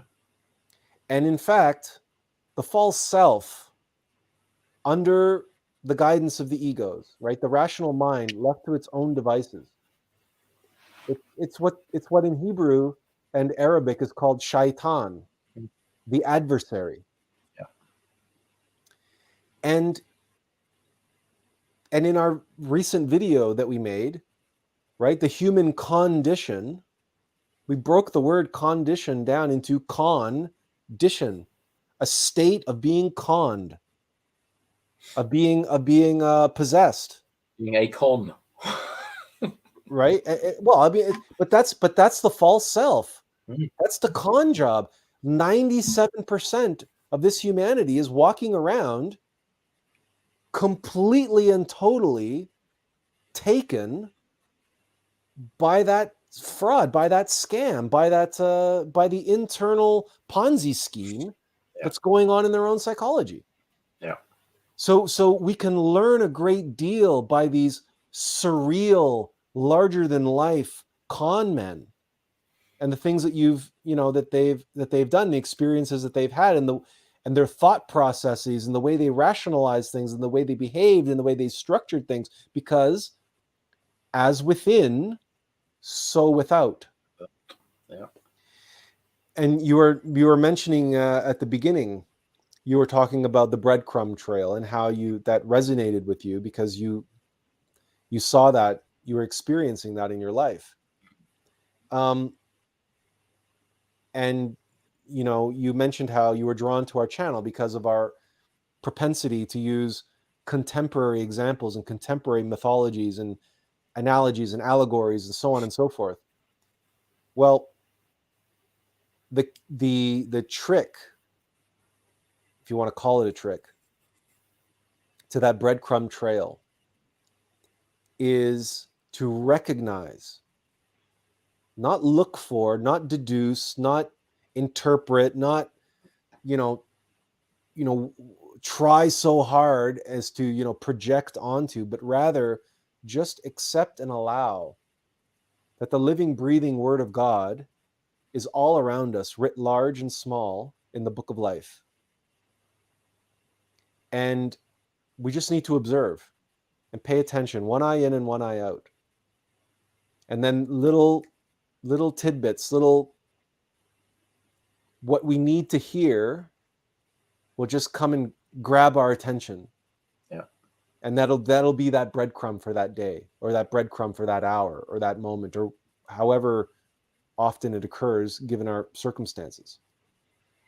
And then all of a sudden you realize all around us there's a veritable, the desert is filled with libraries of gnosis. The desert is filled with gurus making pronouncements of universal wisdom and truth. All we need to do is do as you did in the dock in the court. And that's to realize I'm not in control of the message. I'm only in control of myself. So I'm going to open myself up and surrender to this desert. I'm going to surrender to the process. Yeah. And then all of a sudden, in the being of that, you open yourself up, and then all of a sudden you start noticing things. Yeah. Absolutely. It's miraculous, or it seems miraculous how that happens. And yeah, but that's the way of it, right? It's the only way. Well, it's. I mean, you can sit on a meditation cushion for hours a day. Yeah. But you've still got to go back into the marketplace. You've still got to get back into life, and realize. And this is something that I teach in the prison. I said, yes, this class is all nice and comfy now. You're having a good time to some extent. Some truths are coming out. Might make you feel a bit uncomfortable. You're learning more about yourselves. But you've then got to go back on the prison wing, or when you leave prison, you've then now got to go back into life, and you've got to apply to some extent what you've learned, and use your life as your meditation. Then, so that self-observing principle within you needs to be at the forefront of your conscious awareness in your day-to-day interactions with life. You can't hide. You can't become a hermit and well, you can if you want to, but sometimes if you kind of pull back a little bit too much, then you're not going to be able to extract the juice out of life, because life's there for you, isn't it? Life is for you. It's there to help you. The Buddha said,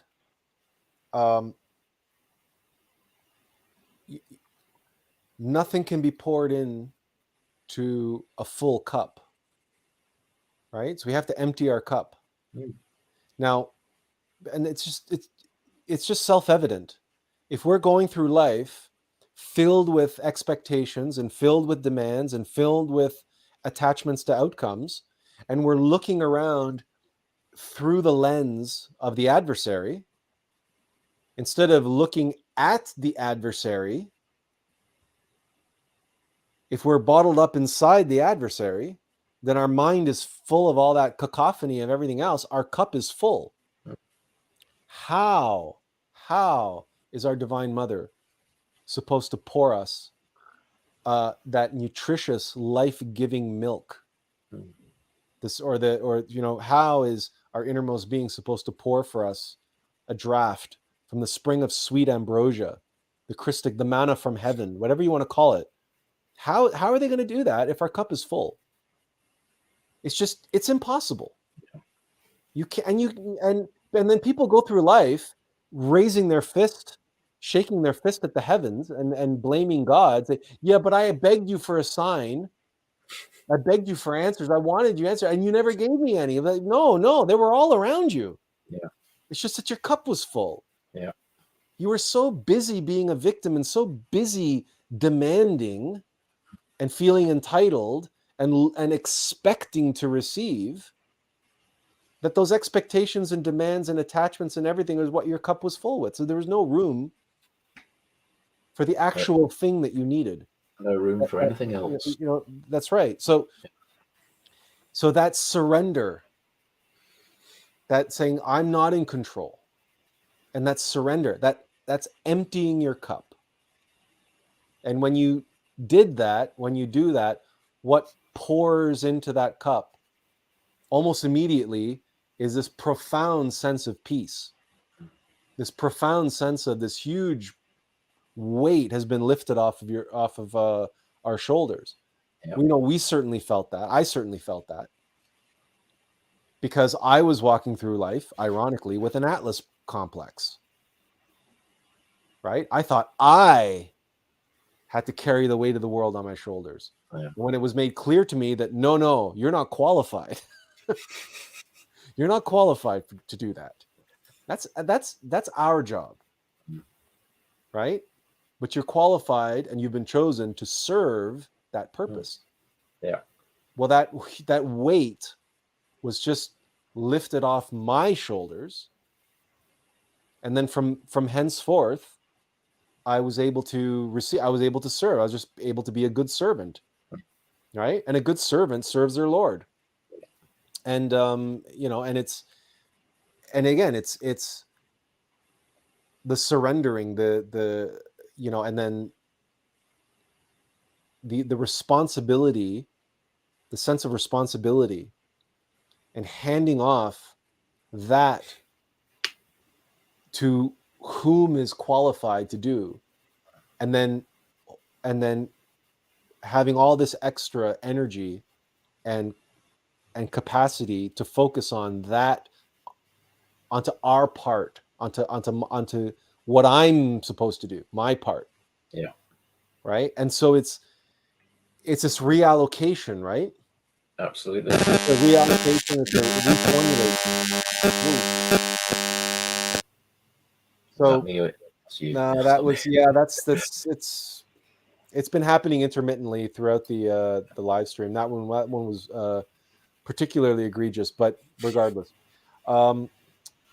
There's a couple comments. Let's see if we can get to them really quick. Okay. So Benjamin said about the symbiote, the goo of creation, the goo of venom to the bioplasm. Okay. Azazel says the Witcher game was almost the same in that regard. But quite instructive if we don't become too attached and too consumed. Okay, what not? I can't remember exactly what we were talking about when, but I think it was about empowering and using the ego. But perhaps not. Perhaps Azazel can clarify for us. Benjamin says, "Thanks, Richard." He says, "Good commentary." And he also, the other Benjamin Raphael says, "I agree with what Richard said. You need to apply meditation to your life. This reminds me of what John the Baptist said after encountering Christ, when he said, 'I, the ego, must decrease, and he, the logos, must increase.'" That's well said, Benjamin. Yeah. And Azazel says, "Yeah, yeah, surprised we haven't seen him before." Again, not sure who we're talking about. Azazel's like on the ball with these comments, and sometimes we don't get to them until minutes later. Until minutes later. Well, because it's especially more difficult now. If it's just us talking, that's one thing. We can interrupt ourselves, no problem. But with a conversation going, it's you don't want to break the flow of the conversation. So it's funny, you were talking earlier about, we would hope that that we can learn from other people's mistakes. Yes. Right. And I've got 3 teenage children.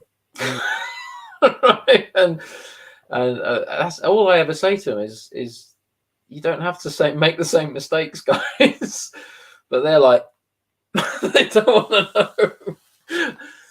But they're not ready yet. But they're teenagers, right? They don't want to hear that. They don't want to hear that. Frontal cortex still hasn't developed or something, has it? They don't want to hear that. They're like, weird excuse, isn't there? they're like, it's coming out of an adult's mouth. Oh, yeah, exactly. Well, I mean, they're at that. They're in that place where, well, it is what it is. It is what it is. But again, within the context of the prison system, and this isn't judging. This is just observing objectively. You've got many different, let's call it soul maturities within different ages of body. You have some older, more mature individuals that have been in the prison system pretty much their whole lives, but still have that mentality of a terrible two. Yeah. Wow. Yeah. And then you have some kids come in who are like 18, 19. They've made a mistake, but they're there and they just want to absorb. They're ready to work with that transformation, and maybe karmically later on in life they've got a much more prominent role to play in the divine plan, if you want to call it that. But they just needed that sharp wake up call to get that message, So just because someone exists within maybe a more kind of mature physical body doesn't necessarily mean they've developed. No. And sometimes it's difficult to tell, actually. you can It see the is, evolution yeah. and devolution, but sometimes it's difficult to tell whether someone's actually at an early stage of evolution of consciousness, or rather whether they're actually regressing. Well, the thing about that is that, remember, there are outward appearances. The ego is a master of disguise, right? The ego, and fear especially, is the great chameleon. So the people who seem most on the ball and most in control of themselves and their lives and their dominion, their multinational corporation or their family or their international banking cartel or whatever the hell it is, and they strut around, and the type, they put on airs, but they have this air of such control over everything, that they can do no wrong, that like everything, they have the Midas touch, this type of thing. Those individuals, deep down inside at their core, are the most afraid and childish, because all that effort and energy that's being projected into this outward facade that's all armor. Yeah. That's all a defense mechanism. That's all there to hypnotize and mesmerize everyone and everything so they can gain that much more control. But who needs all that control but a demon of fear? Yeah. That is, and what is the most helpless and afraid thing you can imagine? It's that terrible child, that terribly suffering child who's terrified of everything, paranoid of everyone. It really is the irony. So and the thing is that demon can be an awakened demon. Yeah. So the terminology that we use is level of being, like amount of consciousness, or evolution, devolution. The other thing about that is that there is something called the fall, and that you don't have to fall in a spiral. It is possible to just go plop. That's right. And and of course that's what every Shakespearean tragedy and Greek tragedy shows, that the fall is precipitous, and that there might be a kind of a staged aspect to it, but likewise in the path of the Bodhisattva we can evolve, taking the straight path, the direct path. And there's expressions like every angel was once a demon and every demon was once an angel. And that gets reflected in that, because the higher they rise, the harder they fall, and the farther they fall. So all of this comes into play into the topics that we've been covering. But so when we talk about where people are at and what level they are at and so on and so forth, it's really the level of being. And the level of being is a mathematical computation that relates directly to their karma and how much they've been able to alleviate and how much they've been able to conquer inside of themselves, how much they've been able to overcome. And it's really, there's all sorts of different, because consciousness, again, there's lots of people all over the world who are awakening their consciousness inside of the ego. And there's lots of people who think that they're conscious and awake, and they're completely and totally ruled by their desires.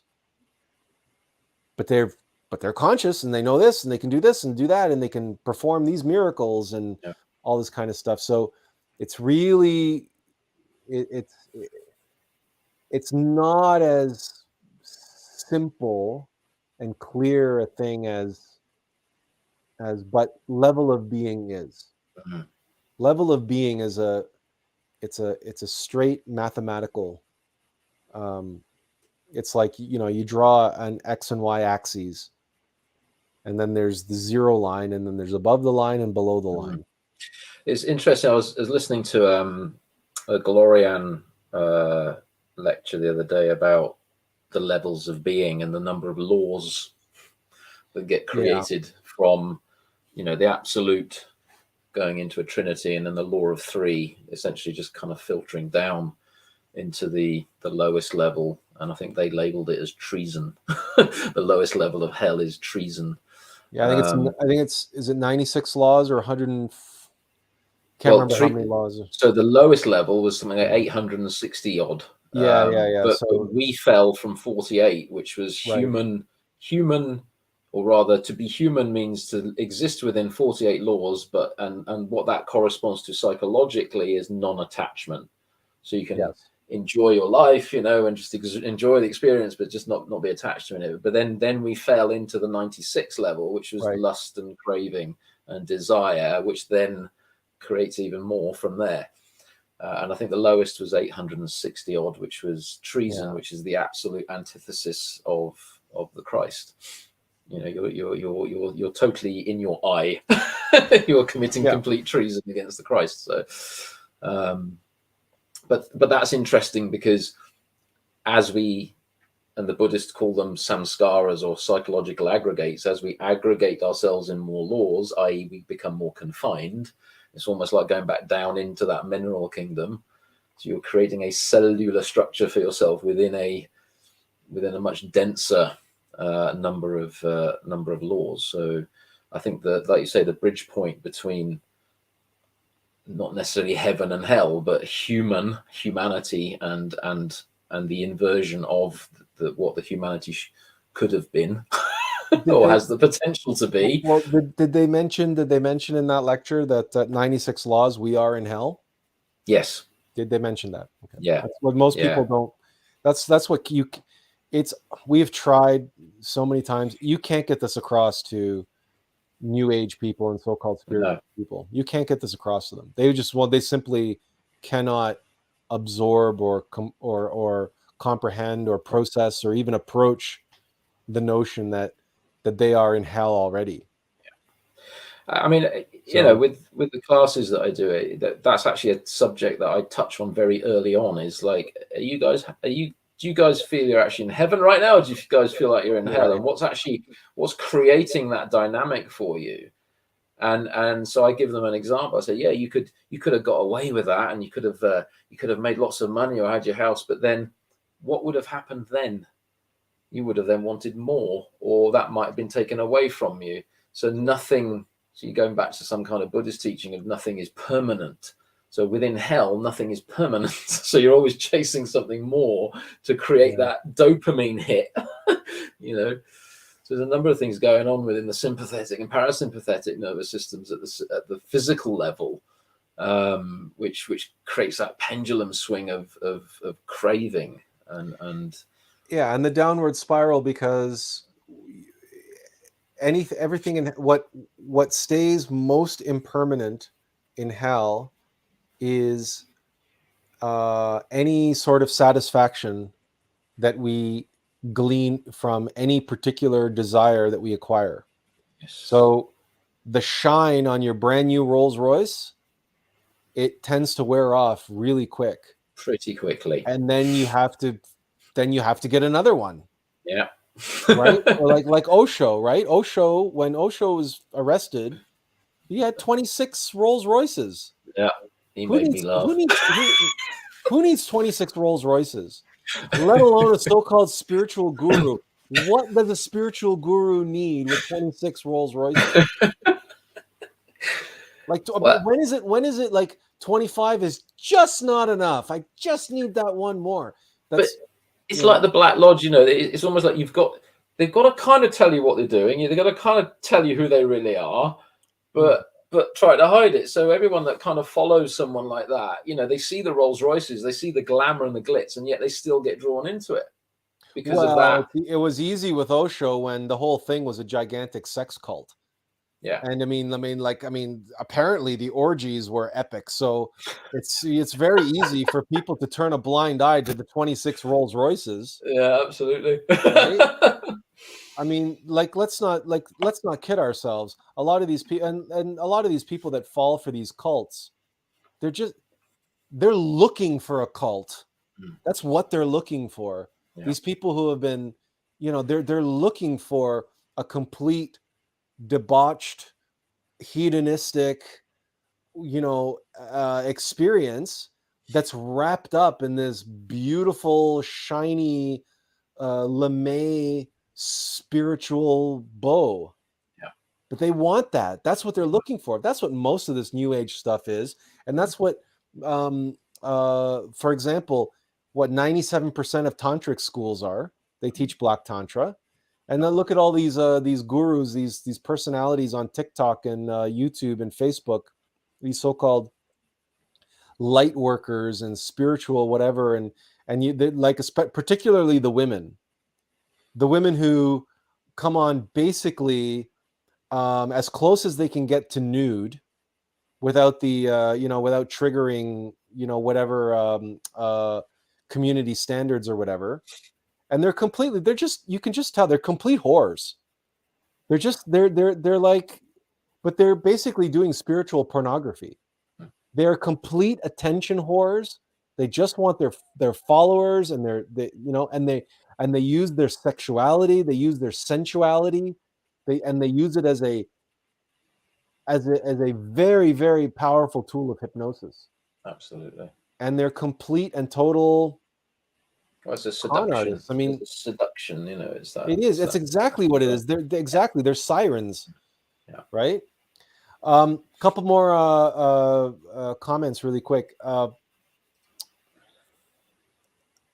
Azazel clarified. Yeah, I'm surprised we haven't seen him before. Richard, that is the man. That is man.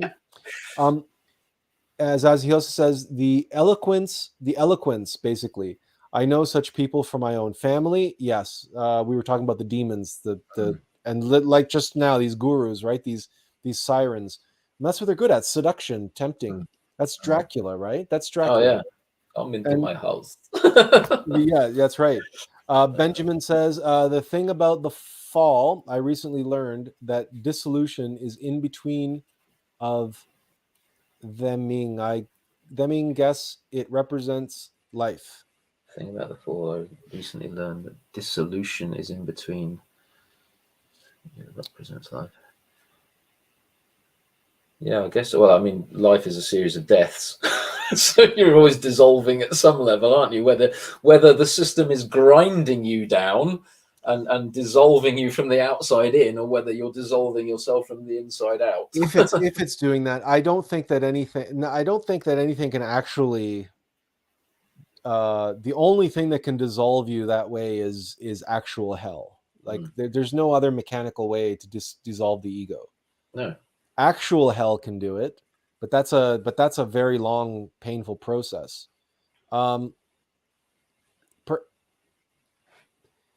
It would really be how you respond to incarceration.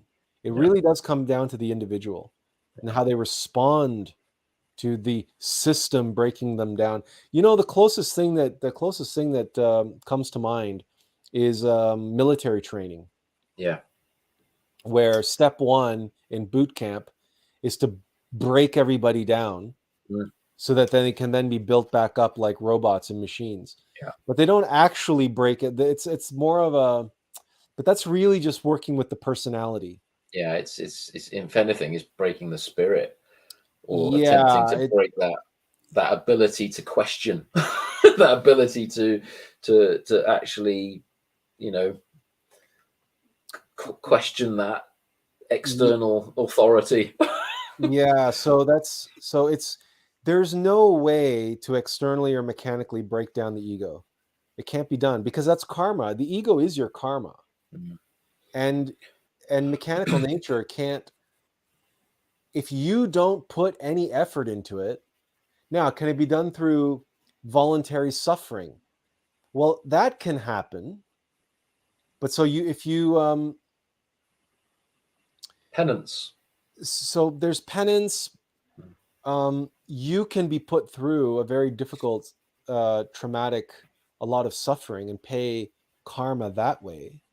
That can happen. But again, it's it it does you no good if you react to all of that suffering negatively, Yeah. and you create for yourself a victim mentality, or right. There's always, the individual always has to play a role, and they always have to receive the and pay that penance consciously, to one degree, to some degree or another. Yeah. They have to be a willing participant. So it's it can't just happen to them. No. So that's the catch here. And Benjamin clarified, in between evolution and devolution, I mean. So that's what he means, in between evolution and devolution. All right. So listen, we're getting on close to 3 hours. So time flies when you're having fun. Richard, I want to thank you, first of all, for taking the time to share your story with us and be with us today. I also want to invite anyone in the chat who wants to ask Richard any question, specific question about his experience or his knowledge or his practice or his wisdom working with the inmates and so on. Now would be the time to do it, because we're getting on close to that 3 hour mark, and we think we've enjoyed Richard's time, but we've taken up enough of his time. And how late is it for you now, Richard? It's about 10 to 10 in the evening, 10, so it's not too 10 bad. to 10. So it's we'll let you go. How's that? We'll let you get back to your life. We will release you. Well, freedom. We will release you from the prison of the live stream. How's that? Well, it's actually great.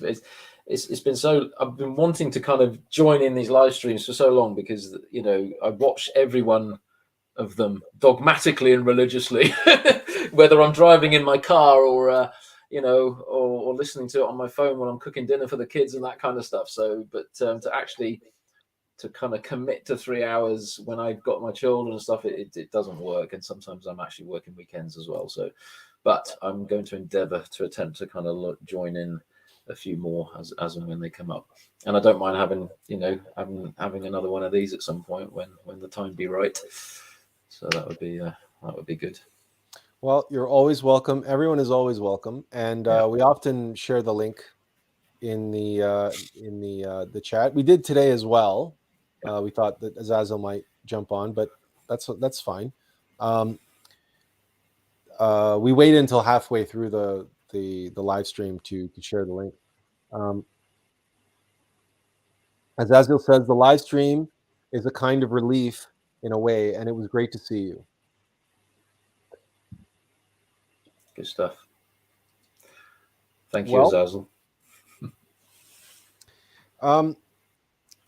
As we said at the beginning, it would be nice if we could have more interactions or more guests like this, because you can see how someone sharing their direct experience and their hands-on, very involved, sort of day-to-day, week by week, year over year, the insight that they have and the light that they can shed on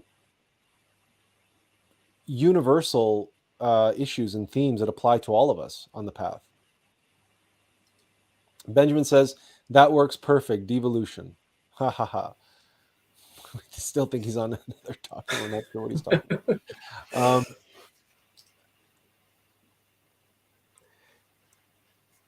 Okay, so he was saying evolution and involution, and he says that works perfect, devolution. So we're not sure how much time and energy, because certainly we didn't solicit you, Richard. You approached us.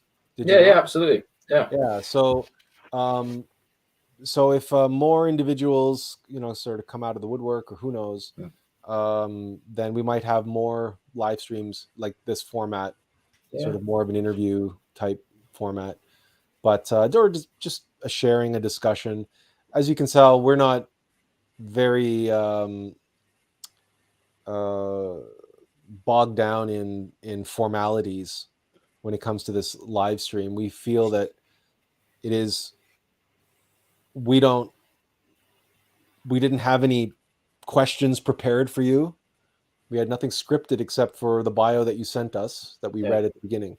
But outside of that, we had no idea what we were actually going to talk about or where the conversation might go. And we feel that that's the best way to do one of these live streams, because that you're way, not in control then.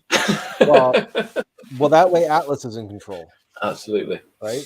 If that, but guess what? Attlas isn't in control either. It's Alux that Attlas takes his marching orders from. And when we are in that us space, when we are speaking to the listening, to use Wolfgang's one of Wolfgang's favorite expressions, then it's really Alux speaking to itself.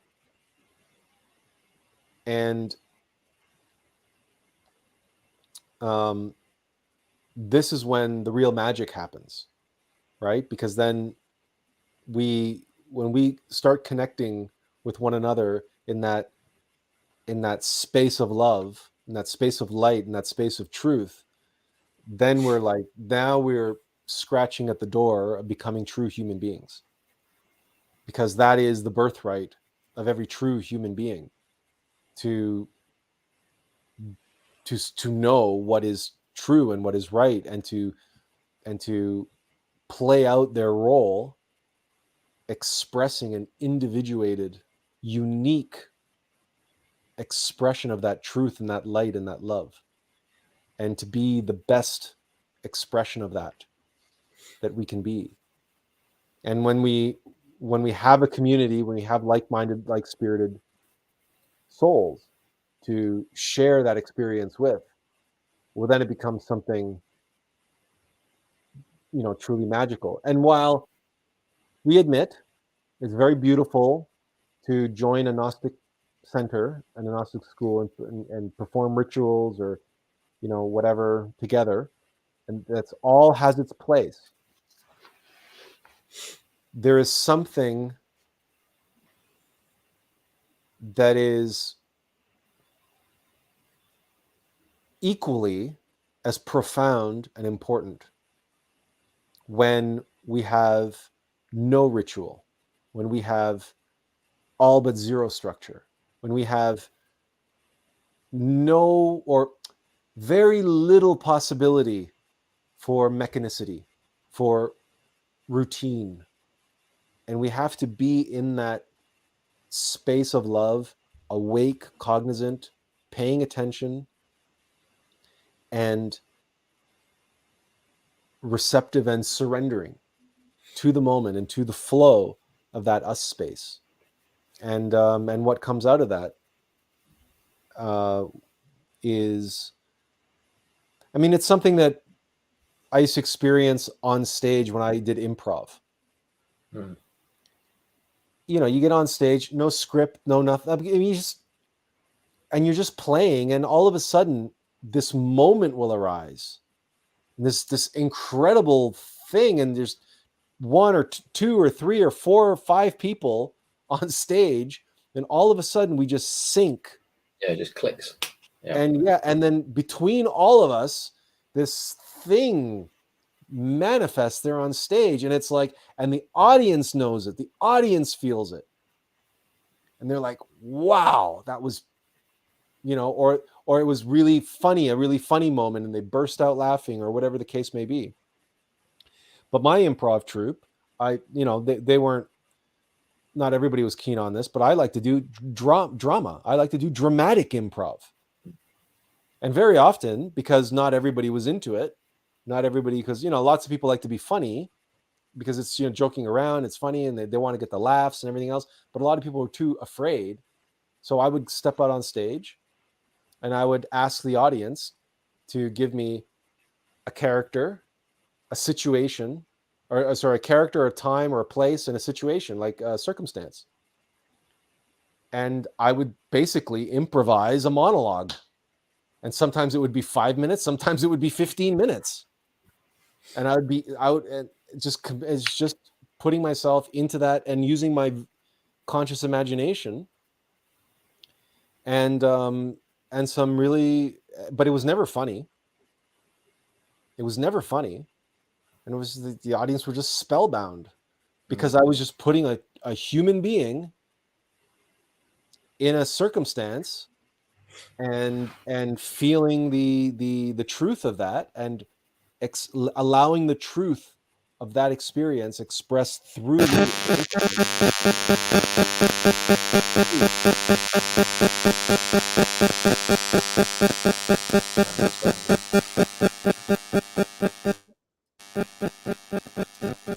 Well, there's the buzzer, ladies and gentlemen. I think that's it. I think that's the end of the show. The buzzer has gone off. Yeah, so that's that, Richard, was coming from your end. I don't know what was causing that, but I don't know if you heard that, but I heard it. Is it okay now?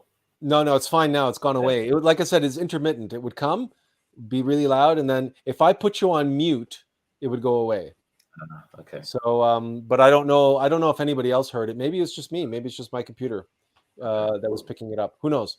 But it's gone now. But we're at the 3-hour mark, so it's the buzzer came right at 3. So it was a reminder to me to wrap it up and let you go.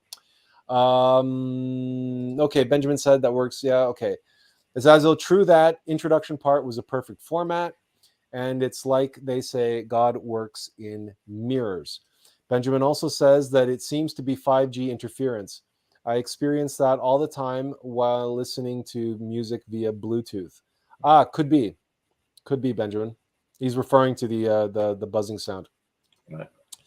If there are no other questions or comments for Richard, I want to take a moment to once again thank you very much, Richard, for joining us. And please do me a favor.